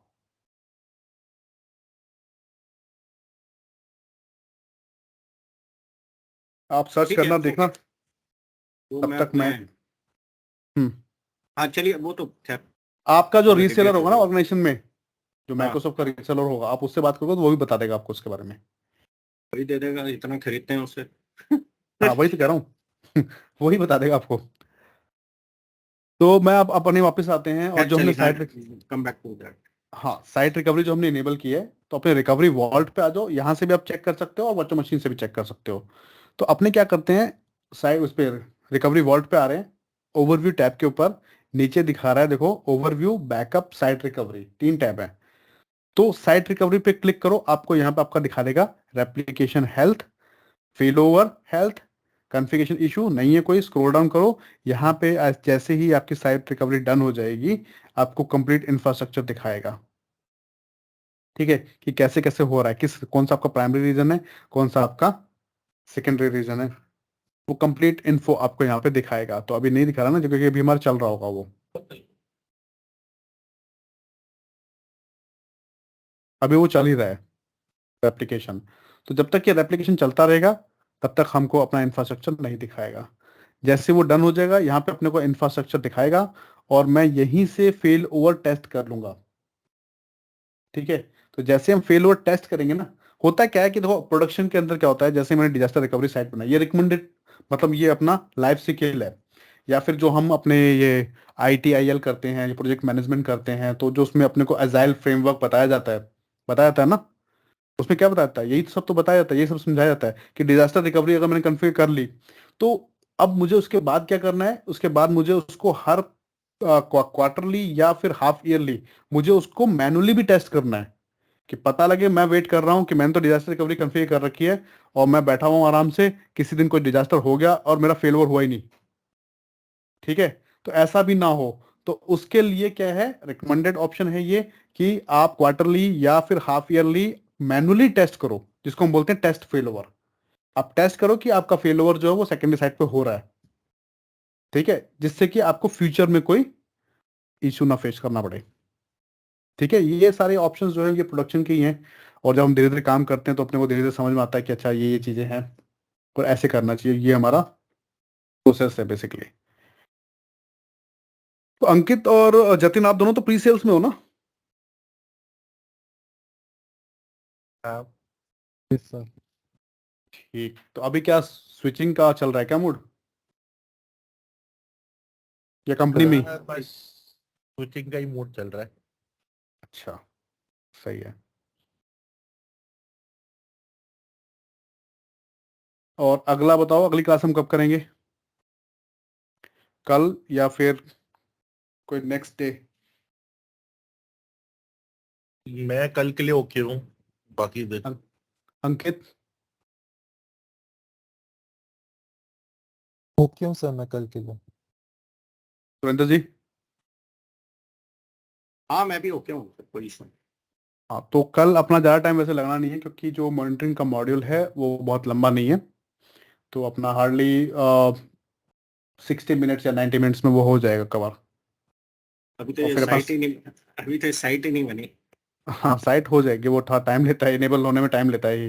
हाँ तो एप्लीकेशन हो रहा है ना आपका, तो हाँ एप्लीकेशन यहाँ से तो इनेबल हो चुका है मेरे साइड से। तो अब मैं एक बार इसको रिफ्रेश कर देता हूँ अपनी रिकवरी वॉल्ट को, तो मैं आपको अपनी स्क्रीन पे दिखा देता हूँ। मेरे में हो चुका है, तो ये देखो यहाँ पे दिखाएगा मुझे अब इंफ्रास्ट्रक्चर व्यू। एक सेकंड में इसको रिफ्रेश कर लूँ।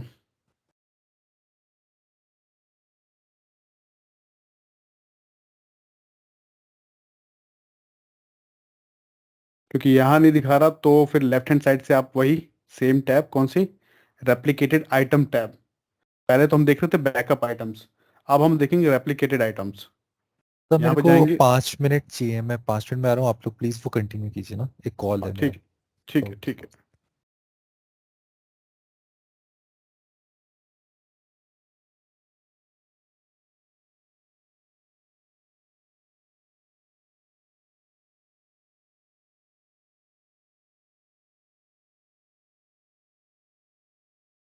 तो आप रेप्लिकेटेड आइटम में जाके चेक कर लेना, जैसे ही आपका रेप्लिकेशन इनेबल हो जाएगा। अभी नहीं दिखा रहा, अभी टाइम लगेगा ये, क्योंकि इनेबल तो हो चुका था पर रेप्लिकेट नहीं हुआ था अपना। तो जब तक वो रेप्लिकेट नहीं होगा तब तक अपने को इंफ्रास्ट्रक्चर नहीं दिखाएगा। मेरे स्क्रीन पे ये आ रहा है, देखो फिर क्या है ये। दिखाओ, शेयर करो। हाँ, तो इनेबलिंग रेप्लिकेशन, तो मतलब इनेबलिंग का मतलब इनेबल कर रहा है वो, पहले ट्रिगर हुआ था, अब रेप्लिकेशन इनेबल होगा और आपका जो डिस्क है वो प्राइमरी रीजन से सेकेंडरी रीजन में रेप्लिकेट होएगी। ठीक है, तो अभी रेप्लिकेशन चल रही है, कंप्लीट नहीं हुई है। उस पर क्लिक करना आप इनेबलिंग रेप्लिकेशन के ऊपर, नोटिफिकेशन में जाके, नोटिफिकेशन बार पे इनेबलिंग रेप्लिकेशन, इस पे क्लिक करना। हाँ, ये आपको जॉब पे ले जाएगा और वहां आप देख लो कितने % हुआ है आपका। तो ये आपकी जॉब आ गई है, और प्रोटेक्टिंग, उसके बाद enabling replication, successfully protected item. ठीक है, ये स्टार्ट हो चुका है आपका। तो जैसे ये कंप्लीट हो जाएगा हमें अपना इंफ्रास्ट्रक्चर दिखा देगा। ये जॉब स्टेटस हम देख सकते हैं यहाँ से। रिकवरी वॉल्ट में जाना आपने,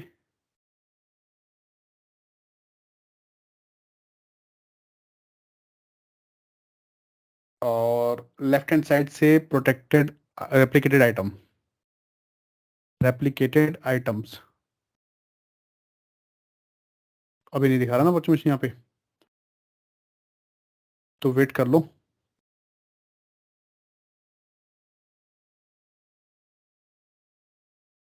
यहाँ से तो मैनुअली रेप्लिकेट कर सकते हैं। ठीक है, जो आपको दिखा रहा है ना ऐड रेप्लिकेट, ये है मैनुअल हाँ, जो रेप्लिकेट आप के लिए। बता रहे थे ना कि हाइपर वी से हाँ हाँ या VMware से फिजिकल मशीन पे। हाँ, तो अभी हमने वर्चुअल एजोर वर्चुअल मशीन को किया है, हमने कर चुके हैं हम लोग ऑलरेडी रेप्लिकेट, तो थोड़ा टाइम लेगा आने में। आपकी ये एक कैसे? साइट और बन, आपकी एक साइट और बन चुकी है ना, साइट रिकवरी वॉल्ट हाँ, वेस्ट यूएस के अंदर, उसको ओपन करना।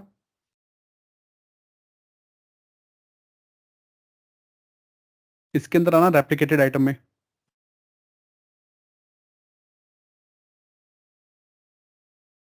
यहाँ दिखा रहा है आपको। तो बेसिकली हमने वर्चुअल मशीन कहाँ रेप्लिकेट किया है, हमने किया वेस्ट यूएस में। ठीक है, वहां दिखा रहा है, और कितना % सिंक्रोनाइजेशन हुआ है, 0%। मतलब 0% मेरी वर्चुअल मशीन जो है वो रेप्लिकेट हुई। जब तक ये 100% नहीं हो जाएगी ना, इसको ओपन करो आप, मैं आपको बताता हूँ, इसमें कंप्लीट दिखाएगा आपको।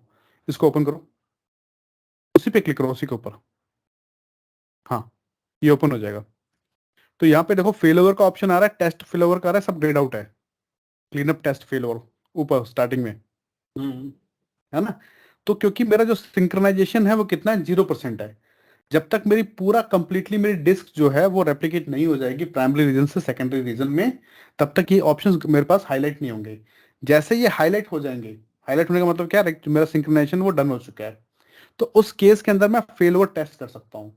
और जैसे मैं टेस्ट फेल ओवर करूंगा, उस केस में क्या होगा, वेस्ट यूएस के अंदर सेम वर्चुअल मशीन की रेप्लिका बन जाएगी। ठीक है, उसको हम टेस्ट कर सकते हैं, चेक कर सकते हैं, एप्लीकेशन को एक्सेस कर देख सकते हैं, उसके बाद हम उसको क्लीन भी कर सकते हैं। अगला टैब जो होगा क्लीन अप टेस्ट फेल होगा।